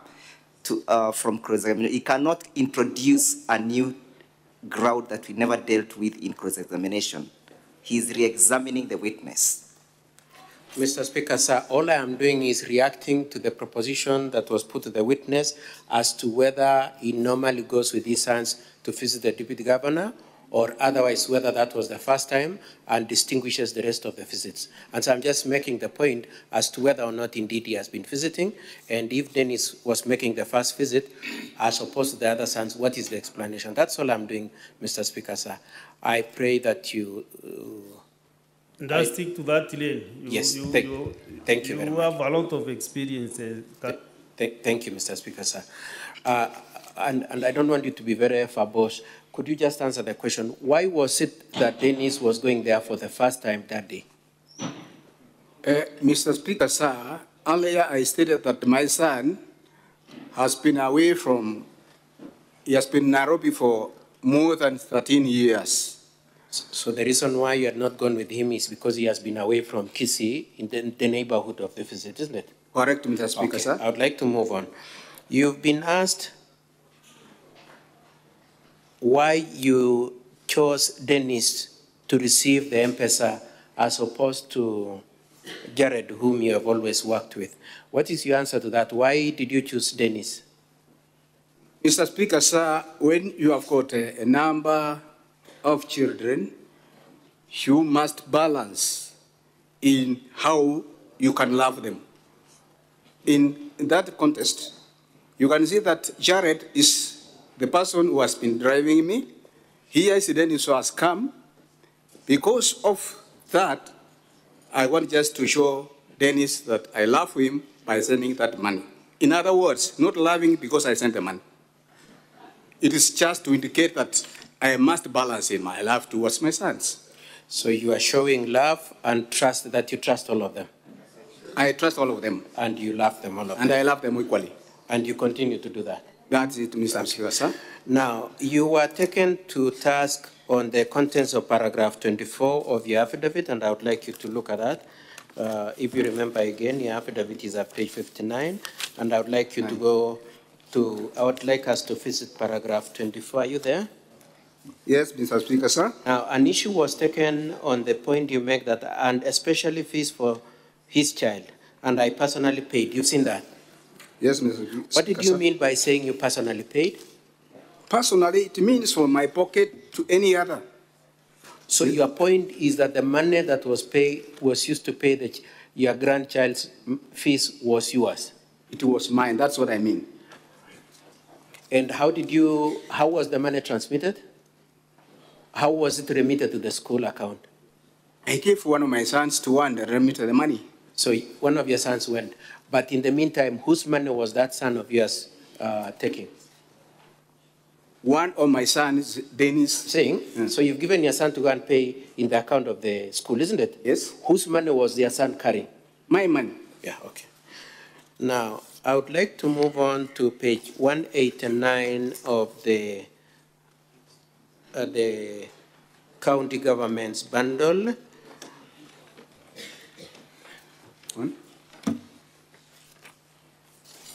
And that is the Hansard, and particularly I would like us to look at page 190 of that Hansard.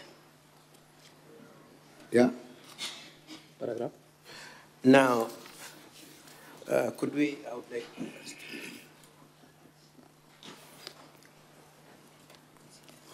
could you confirm that it is not you, but rather is the deputy governor talking, starting from page? Could you confirm that it is the deputy governor talking from page 189 into 190, the paragraph that was read to you? Is it you or it is deputy governor talking? It is the deputy governor, Mr. Speaker, sir. Okay, and can you answer for the words of the deputy governor, or it is for the deputy governor to answer for That's himself? why I was unable. Yes, it is for him to answer. Now, I would like us to read the last sentence of the deputy governor's statement running from page 189 to 190. Could you read this last paragraph? And she told me? And she told me, let us wait for the process, and if he qualifies, he shall not deny him the job. And the discussion ended there. So the deputy governor is saying he talked to the managing director of the water company, and the managing director of the water company said, we await the process, and if he qualifies, we will not deny him. As it is here? Yes, it is there. Now, I want to take you back to, this is my last question, I want to take you back to the 28th, when you met. Wakati mulikuwa mnaongea kwa nyumba. 28. Did you say 28th of May? Did you say, and I'm quoting the words you used, don't, I'm just reminding you what you said a few minutes ago. Did you say that the deputy governor told you there are factors that exist to get a job? That's correct. He said there are factors. There are factors. Kuna vitu zenye zinahitajika ndio upate kazi. Correct, Mr. Speaker, sir. Is that consistent with what we've just read at page 190 of the Hansard? That's it. That the director said it depends on whether he qualifies. Those are the factors, Mr. Speaker, sir. Okay. Mr. Speaker, sir, I would like to leave my re-examination there. Thank you very much, Mr. Speaker, sir.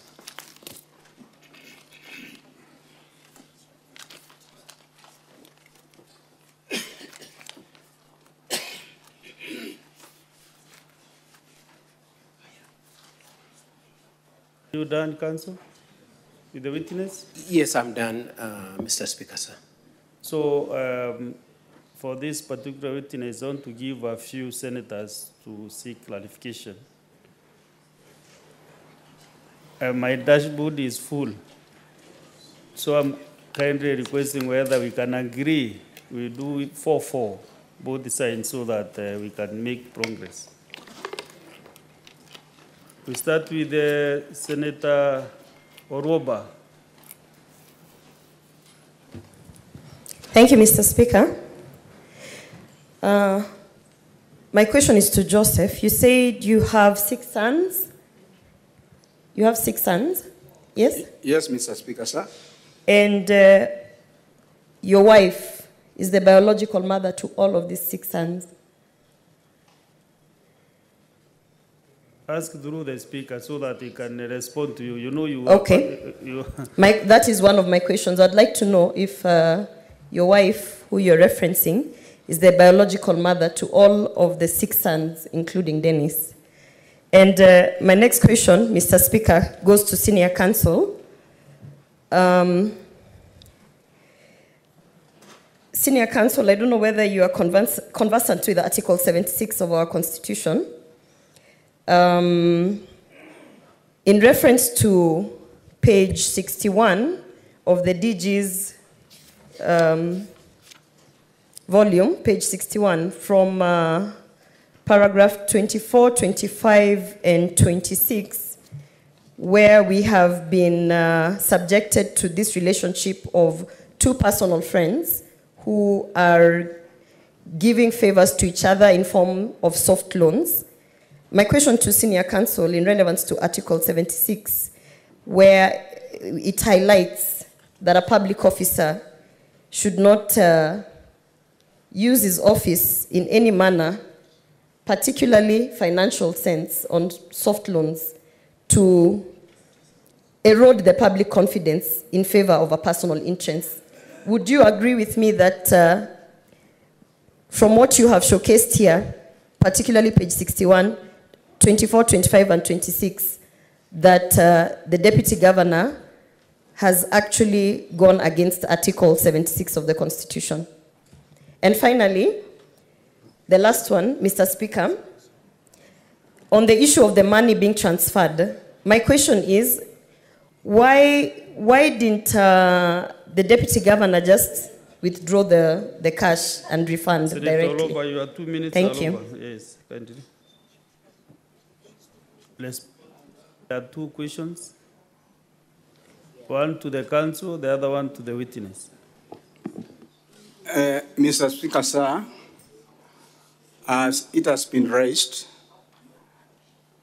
Dennis Misati is biological father. So let us not introduce new things which were not in the, some relevance which were not on the presentations. So I want you to avoid about those biological issues you have been asked to do. Yeah, because they did not arise, because they are seeking clarifications. No. Proceed with answer any relevant question that you have been asked. But about the children and whether they are biological, no. Mr. Speaker, sir, thank you very much to have saved me that way. It's only that to bring who's the mother, who's the father.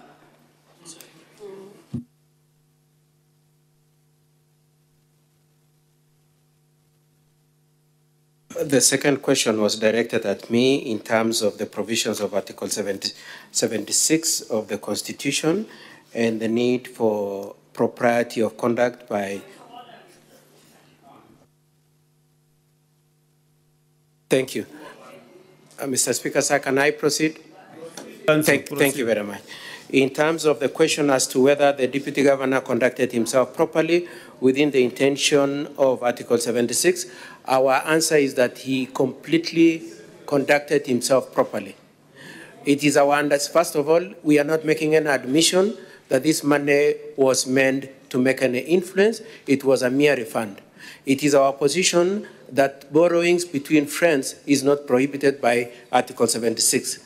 It is our position also that if it were to have been the case that it was meant to be a bribe, yes, that's when you can invoke Article 76. But our position is that it was not a bribe, it was a friendly loan between the two of them, and it was a refund that was happening on the 28th of May. Thank you, Mr. Speaker, sir. Let's have Senator Wabua Enoch. Thank you, Mr. Speaker. The Speaker, I have 3 straight questions to the witness. Take your 2 minutes. Yes. One, Mr. Witness, what was the role of your sons in your visit to the DG's home? Because they have accompanied you, they have stayed away from you, and you've gone back, they have not even heard what you have discussed. What was their role in that visit? Secondly, to the best of your knowledge, is there a personal relationship between your son Dennis and the DG? And when you are sending him money, allegedly, to send to the DG, did you also give him the DG's cell phone number? Number 3, is it your evidence on record and on oath that your son has cooked up a story to malign a person that he has no personal relationship with? I thank you, Mr. Speaker. Witness.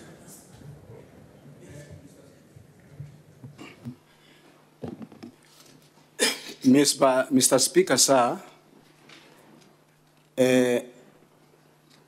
for the love of my children, I usually move with them when they are at home or when they are in the weekend together when we want to visit any other friend.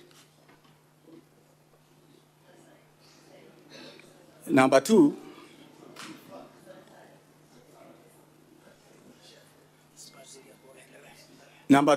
Get the other questions.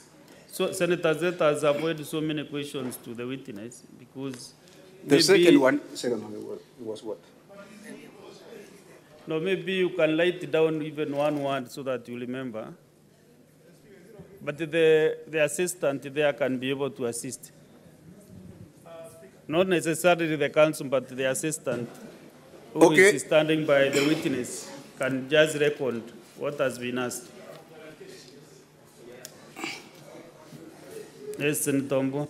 Thank you. Mr. Speaker, I also want you to guide us in this proceeding, whether it is actually right for the counsel to coach the witness when we seek clarification from him. What I've directed is that the assistant, the counsel's assistant, to note what the senator is asking so that you can give to the witness. That is why you are standing beside him to support him on any material that he is asked to do. And for avoidance of doubt, Mr. Speaker, I wasn't guiding him. I was just reminding him what the second question was, being whether there's a relationship Senator with the deputy Wambua, governor. can you ask the second question? It is perhaps the most important. To the best of your knowledge, is there a personal relationship between your son, Dennis, and the DG? And when you are giving him, when he was being given the money to send to the DG, was he also given the cell phone number of the DG? Yes, proceed and answer that question. Mr. Speaker, sir, through me, all my sons, including Dennis, we have got relationship with the DG. Number two, the man which was sent to my son, Dennis Misati, to forward it to His Excellency the Deputy Governor, it's me who gave him his number, the deputy's number. Okay, that's okay. No, he has answered that. He gave the, you had 4 questions. Which other one? And let us just do 2 questions with the 2 minutes. Because we cannot restrict 2 minutes to the senators. But Speaker, how you deal with your 2 minutes is your problem. If I can ask 20 questions in 2 minutes. What I mean is that if we give the senators 2 minutes, yes, then the witness 20 minutes. So if there's a problem with the witness answering questions, that is not my problem. So kindly ask your last one. The last question was that whether it is your evidence on record and on oath that your son, Dennis, has actually cooked up a story to malign a person that he has no personal relationship with, in the name and character of the DG. Mr. Speaker, sir,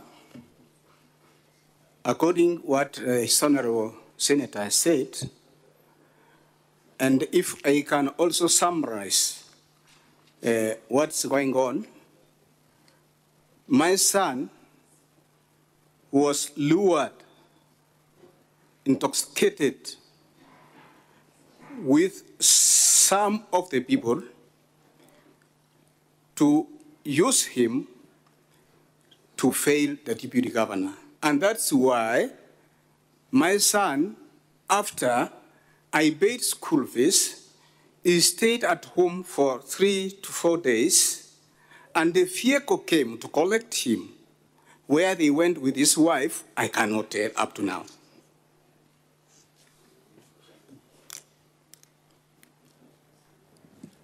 Next is Senator Mohamed Chute Said. Thank you very much, Honorable Speaker. I have 2 quick questions for Mr. Misati. My first question is, do you have, if he has any documentary evidence that shows that he has borrowed the money from the deputy governor, the 600,000?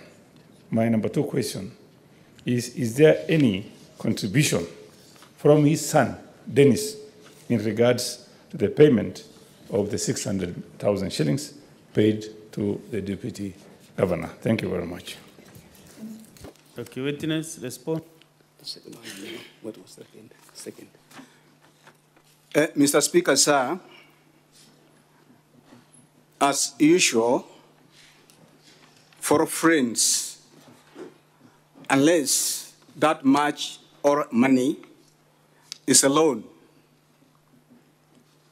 in most cases, Mr. Speaker, sir, I don't have any evidence as he gave me the money because of the trust.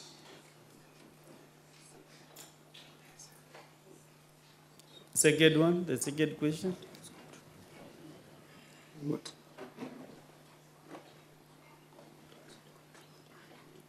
Okay, Mr. Speaker, sir, I think I've not gotten the second question. Let me write. It will be easier for me. Give Senator Chute the mic, kindly.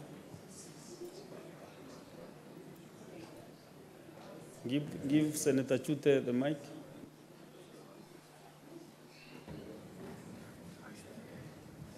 Okay, thank you very much, Honorable Speaker.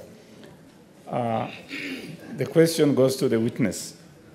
I'm asking the witness if there are any contribution that was made from his son, Dennis, in regards to the payment of the 600,000 shillings paid in form of M-Pesa or cash to His Excellency the Deputy Governor. Thank you very much. Yes, proceed and answer. Mr. Speaker, sir, they said 600,000. It was never sent from me to the DG. It was the DG who sent me that money to me. Therefore, Dennis' contribution is not there. Senator Sifuna Edwin. Mr. Speaker, I was really looking forward to an explanation from the witness as to why it was necessary for the money that was sent from Dennis to be sent by Dennis, because it went from the mother to Dennis to the DG. If indeed it was a debt, it would have been sent direct either by him to the DG or the mother to the DG. But he has made something very curious comment that it was for his own financial management. That is what I want him to clarify for me, because it doesn't make financial sense for money to move through those 3 stages incurring transfer charges. What do you mean by your own financial management? Because it was a direct transaction. You should just have told your wife, send to the DG. I want to understand that explanation that you gave witness. Mr. Speaker, sir, if I can go back, I think I was asked, since I had more than 500 in my account, why I never sent the money in whole, the 500,000. And that's why I mentioned that I have what my financial management, that if I move from here, the other bag is this side. In connection, why the money was never sent direct from my wife to reach M-Pesa is this. My wife doesn't have the number of the DG. That's why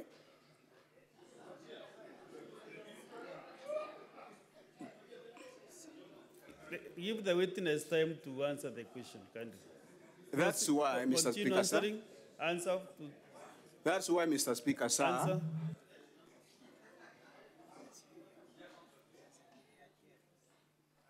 Are you through with your answer? Continue? Are you done? Yes, proceed. Yeah. And that's why I instructed my wife to send the money to my son, Dennis, so that we can continue with other processes.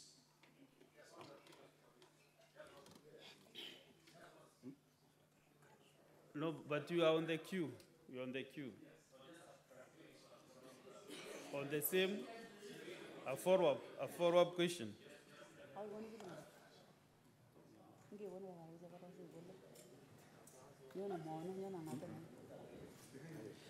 Just one clarification, Speaker, so that we don't lose that trail of thought, because the witness says that the wife could not send the money to the Deputy Governor because the wife didn't have the number. But I also recall that he has said that Dennis himself did not also have the number of the Deputy Governor. So he had also to send the number to Dennis. Why was it then difficult for him not to send to, it was easy to send to Dennis and very difficult to send to the wife?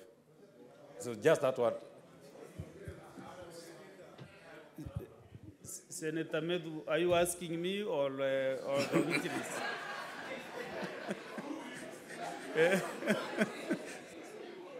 Okay, witness, proceed. Yes, Mr. Speaker, sir.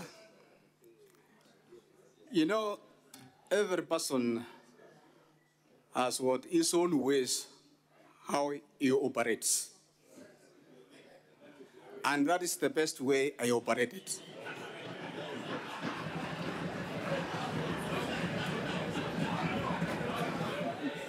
Okay, thank you. Let us, Senator, order, senators, order, senators. Next is Senator Cheptumo William.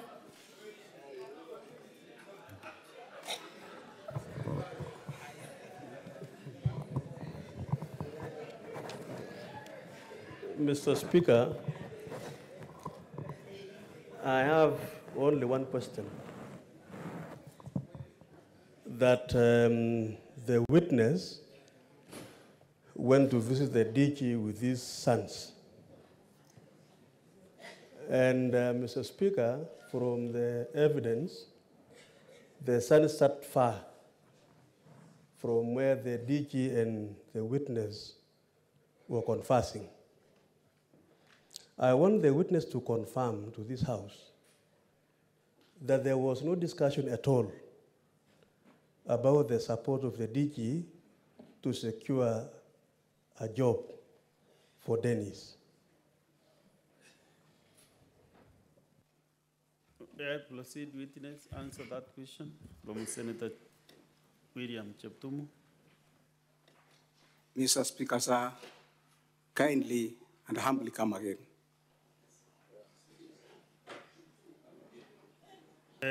Senator Cheptumo, frame your question in a way that you think you can understand faster. Okay, Mr. Speaker. Okay, let me say, Mr. Speaker, but the question I want to I want to ask the witness is that yesterday, Dennis confirmed that he accompanied him to the DG's house. And today again, the witness confirmed that he visited the deputy governor with his sons. And confirms that the sons were sitting far from the two, that is the deputy governor and him. My question to the witness is to confirm to this House that you did not discuss anything about the support of the deputy governor to secure your son, Dennis, employment in the county government. Is that clear now? I believe so. Very clear, Mr. Speaker, sir. In our social discussions, including the refund of the 500,000 and a request, like any other person, that my son had applied for the job of husband, the commercial manager, I just conversed with the DG about the same issue.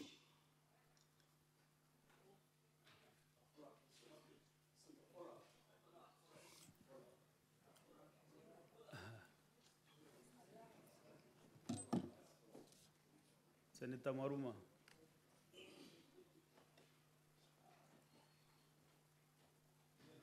Thank you, Mr. Speaker. It's just about the visit of Mr. Misati and the sons to the DG. Yesterday, I thought that the sons were kept away from the DG and Mr. Misati because the sons were not familiar with the DG. But when Mr. Misati was answering the question by Senator Wambua, he said that my sons are familiar to the DG. So my question would be, why were the sons kept away from the discussion between Mr. Misati and the DG, and yet they're familiar? What were they cooking? What are they asking? Thank you, Chair. And senators, I can see a trend that some of the senators are trying to jump the queue. Doing a follow-up of the question, that is, you are now becoming more technical, but you can answer that one. Answer that question. Mr. Speaker, sir, the senator has said that yesterday, my son Dennis indicated that there is no familiarity with the deputy governor. And today I've said that we are very familiar with the family of Dr. Monda. And by indicating that if we were, or if we are familiar, why was it that I was seated far from my own sons if there was anything cooking? Mr. Speaker, sir, I beg and to say there are some things when you have got some discussions, you cannot include your sons. And there was nothing was cooking. Okay, Senator Sige, again. Thank you, Speaker. My first question to the witness is, there's a lot of information that differs from the affidavit you gave under oath then with the information that you're giving under oath today. So my first question is, were you lying then or are you lying now? My second question is, in the evidence you gave about the transaction on the 28th of last year, the 28th of May, you say that the reason your wife sent the money to your son is so that Dennis can run to an M-Pesa point and withdraw because the DG requested for cash.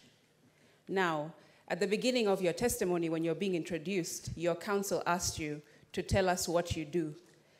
You said that you own an M-Pesa business.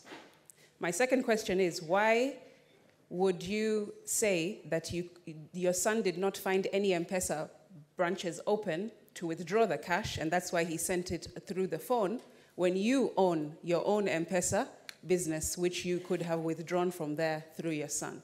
And my last question is, Mr. Speaker, I want the witness to agree with me that the DG has higher financial capacity than he has for several years within their friendship. He has earned more than Mr. Joseph.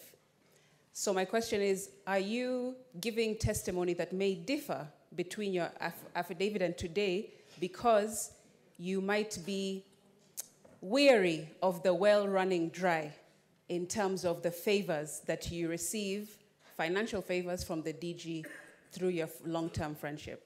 Thank you. Thank you. Mr. Witness. Okay.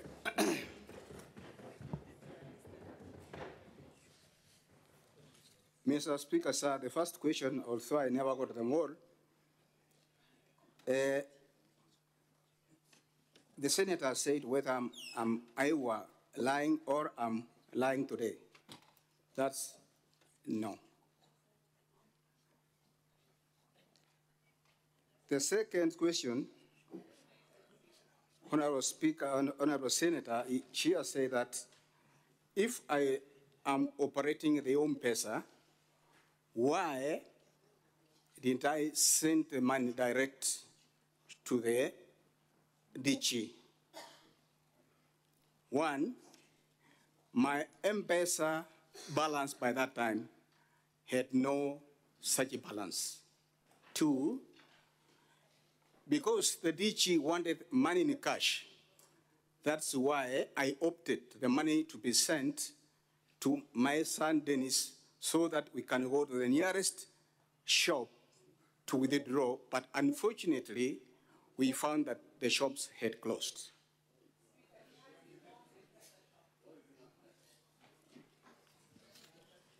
Have you answered the three questions? The third one, it went out of my... The third one, please.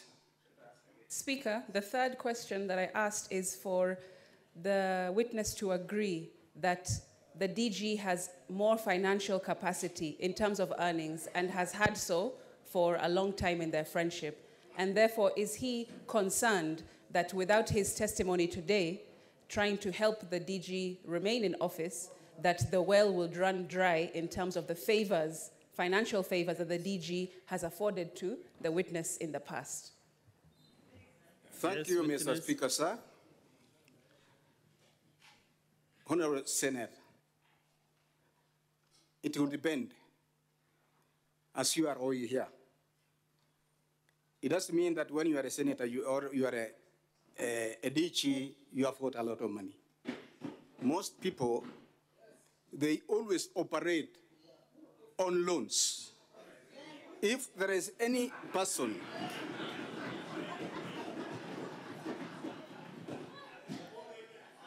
if there is any person I know that is struggling on financial crisis, is my friend DG.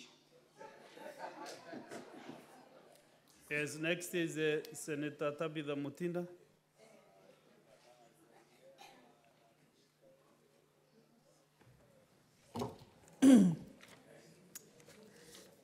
Asante Bwana Spika. Bwana Misati, Waswahili walisema ujuaye uchungu wa mwana ni mzazi. Na walimba wakasema mtoto si nguo utanunua, utaomba mtu. Asante. Niulize leo, ndugu yangu, nini hicho kilifanya mwana wako Dennis, ambaye ameishi miaka 13 Nairobi, aweze kuuza ile biashara yake na kuletee zile fedha? Swali la pili, katika ile biashara yako ya M-Pesa, katika zile transaction inaonekana ya kwamba ulituma zile 1251 kutumia simu yako ya rununu. Nini hiyo ilifanya zile pesa zilizobakia zile 1249 ziwe lazima zipeane katika kitita cha cash? Asante Bwana Spika. Pesa taslim. Yes, Mr. Witness. Thank you, Mr. Speaker, sir. Nafikiri umeelewa Kiswahili vizuri. Yo. Haya, endelea ujibu. Yeah, I've gotten the message. In the question of amesema ya kwamba, if I cannot translate that one, the person who knows the bitterness of the child is who? Ni mzazi. And I've indicated very clearly and stated earlier that my son has been away for the last 13 years and above. Okay?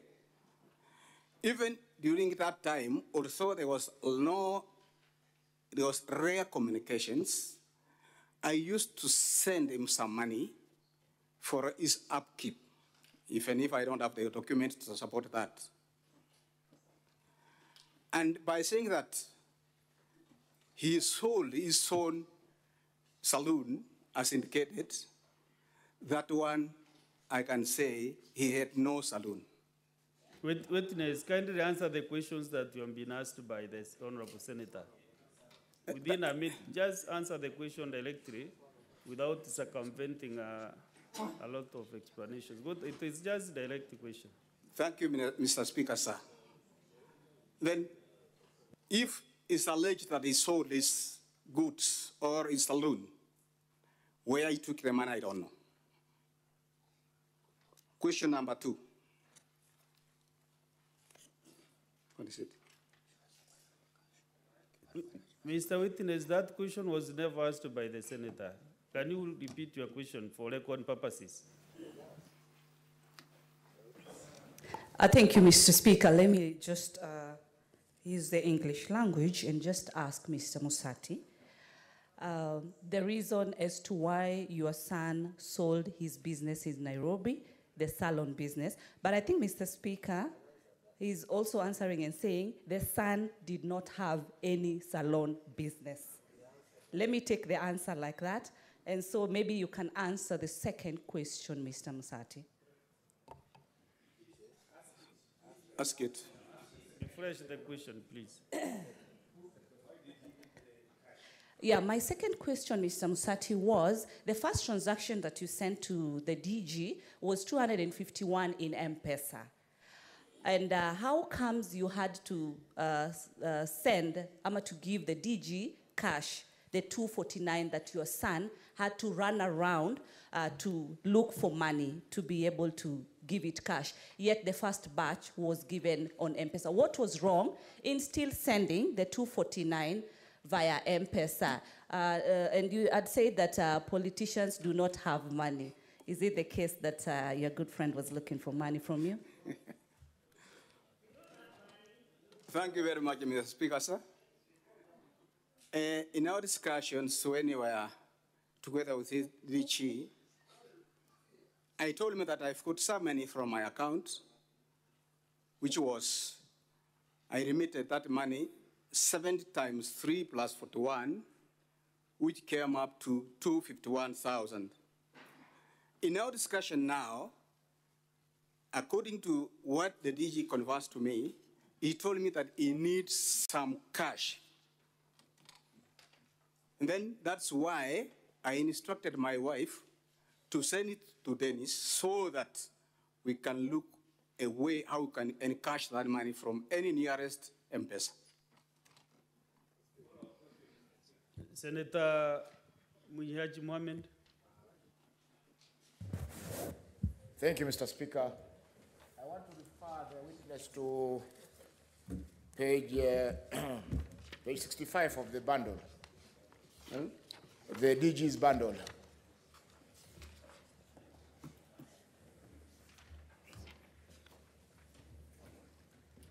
I see you transferred 70,000, another 70,000, another 70,000 on the same 28th.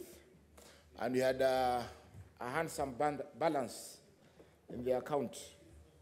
Why didn't you transfer the whole 500,000 that evening through your account? Number two, you said this debt which you are paying to Mr. Monda was contracted in the year 2022. Or isn't that so? When was your last time you visited Mr. Monda before he went to his house on 28th of May, 2023? Thank you. Answer the two questions. The two questions, okay, the first, the whole amount. Why I never sent the whole amount? Because I had a balance of more than 1 million. And I think, Honourable Speaker, I indicated very clearly that the much money I wanted to withdraw from my account was 251 reasons for financial management. The other money, which was in my wife's M-Pesa, is the one I wanted to send to my son, then to encash it. Second question, I now got it. The third one is when I was last went to DG's home. That one is very difficult to answer because I don't write the dates, but I frequently feast him when I invite him, or I book appointment when he's at home. Senator Mudigi Alexander. Asante, Bwana Spika. Swali langu kwa Bwana Mseti. Bwana Mseti, vile nakuona na vile unaonekana umekomaa kabisa. Wewe ni mzee wa kijiji, wewe ni mzee wa kanisa. Kwa hivyo tunajua kuna mambo ya wazee na mambo ya familia na mambo ya rafiki. Swali langu, kama wewe ni mzee kabisa, kuna mambo ya kijana na bibi yake, kuna mambo yako na bibi yako, na kuna mambo ya deputy na kazi yake. Wewe kama mzee ambaye unaweza kuunganisha watu, Ndio hii mambo isikunje hapa, kwa sababu ni kesi, ni mambo ambaye ingetatuliwa hapo mbeleni nyumbani, kwa sababu ya urafiki na mambo ya familia. Ulisikua hatua gani kama wewe ni mzee? Ndio mambo isiende kwa county government na ikuje hapa, mtafute ambaye hata unakumbuka Biblia inasema watu wawili waweze kutembea pamoja kama waja kumbaliana. Ndio isifike uweze kusaidia kazi ya governor, kwa sababu inaonekana kazi ya governor iko hatarini na mambo ya familia iko hatarini. Asante Bwana Speaker. Thank you, Mr. I answer that question. Let him first answer the question, then I think that's a very good question to me. And I think I indicated very clearly that some of the issues after paying school fees of my granddaughter, things started changing as from 6th January to 13th January. Now, I think I paid school fees on Monday, following the 6th, that's Monday. After paying school fees, my son brought some shopping, which was equivalent to 13,000. Then I told him that the 13,000, I cannot raise it now. If it were possible for some of your brothers, they can assist you. Let me just look for the 500 to buy the essential things. Meanwhile, because books are needed, we can borrow books for my granddaughter, which I did on the Monday. After doing that, the person who brought me the books, I told him to take to my son's house. As he took them there, the person whom I sent there, he told me that, I am sorry, my cousin has bought all the books. Now I was wondering what has happened, where did he get the money? Now, after he escorted his daughter to school, he stayed only for 2 days. And within those days, from 6th to the time he disappeared, he showed like somebody who has got a lot of money. You know, when you have got money, your change of style of walking, your change of style of eating.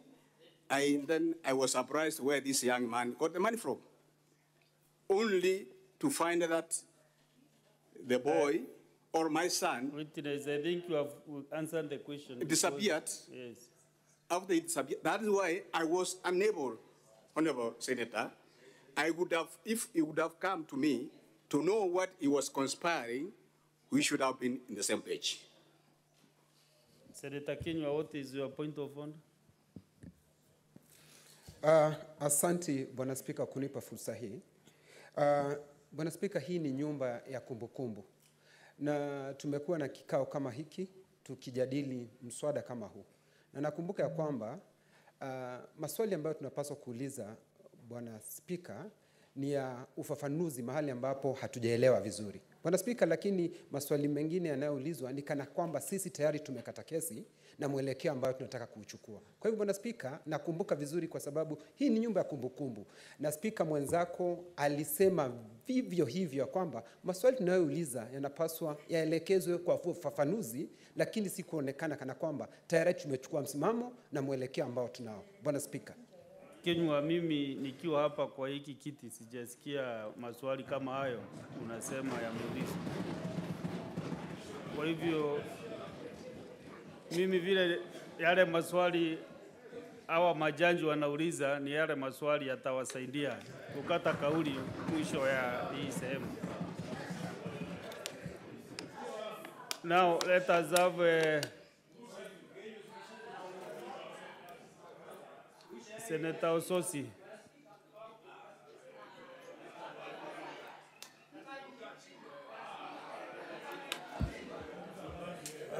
Senator Mudigi, you're out of order. I will throw you out of this house, Mr. Mudigi.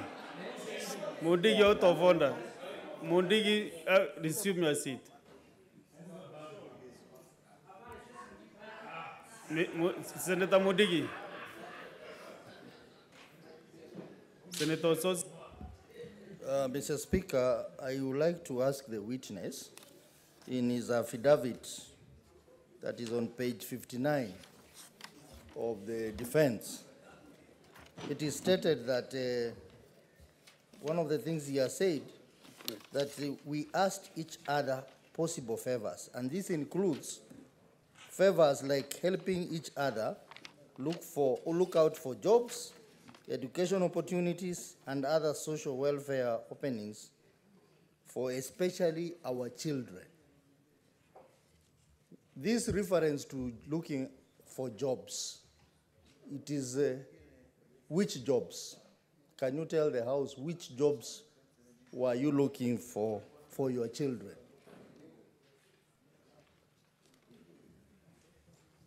Mr. Yes, Speaker, proceed. sir. I proceed? Proceed. Mr. Speaker, sir, like any other person who has taken his children to school, and because of scarcity of employment, is not a crime, or it is not, because I'm not a lawyer, to discuss social life like the way of looking jobs. Number two, if you have seen that educational opportunities, I can recall when my children were in high school, others in universities, the DG and his wife, they usually came one of my fundraising for the education of my children. That one is also, I think I've answered that one. Senator Chalagay Samson.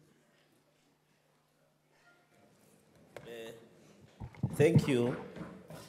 Thank you, Mr. Speaker. Sir, mine is three questions.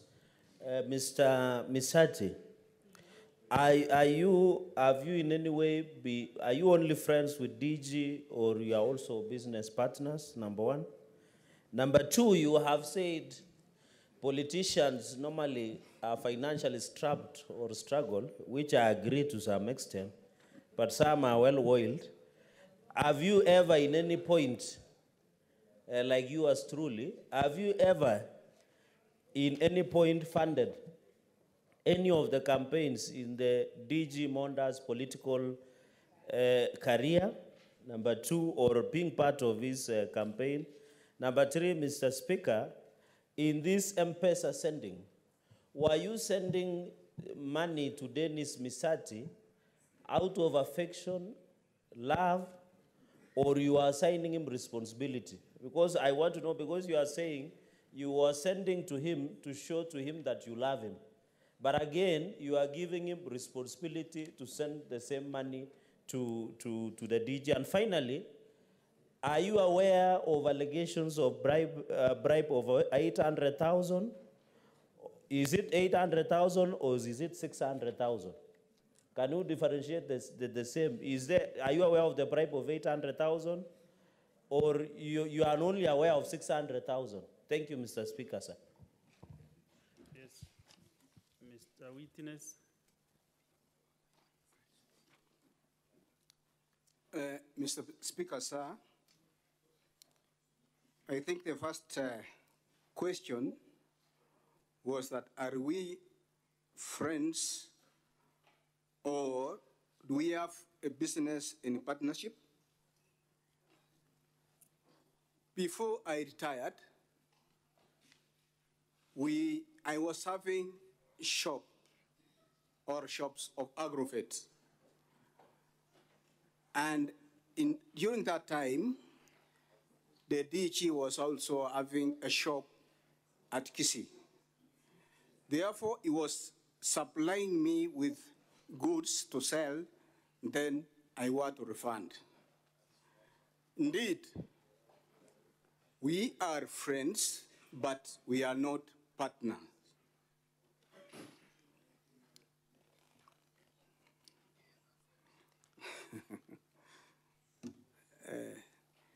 You know, I don't know, Mr. Speaker, how much money is being used for campaigns. And if you can look at the much we have been transacting, was very little money. And then if I can say, I have never funded the DG's campaign.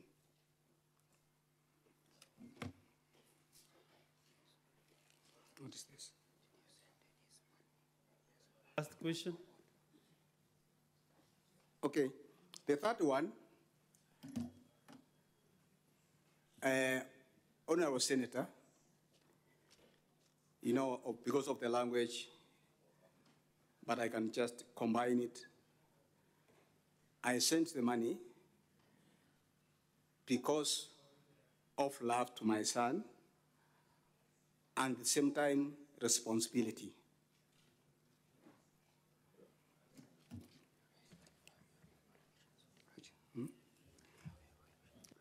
The third one, if I'm not wrong, about that, am I aware about end bribe? I've gotten the figure of 600, 800. It's only that I learned this issue of bribery after the impeachment.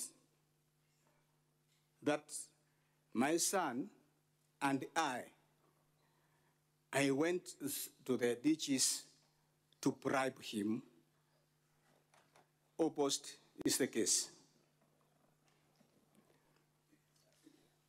If I can say about the 600 and 800, the 800 I learned from after impeachment. The 600, the senator has indicated, is the figure is there, yes, but this is the money the DG gave me and I'm yet to refund. 500. That's okay. So, honorable senators, we and both the teams from the DG and the County Assembly of Kisii, we are breaking for lunch at this hour 1 up to 2:30 p.m. So we'll be resuming exactly at 2:30 p.m. So, upstanding honorable senators, it is now 1 p.m. time to adjourn the Senate. The Senate therefore stands adjourned until today, Thursday, 14th of March, 2024 at 2:30 p.m.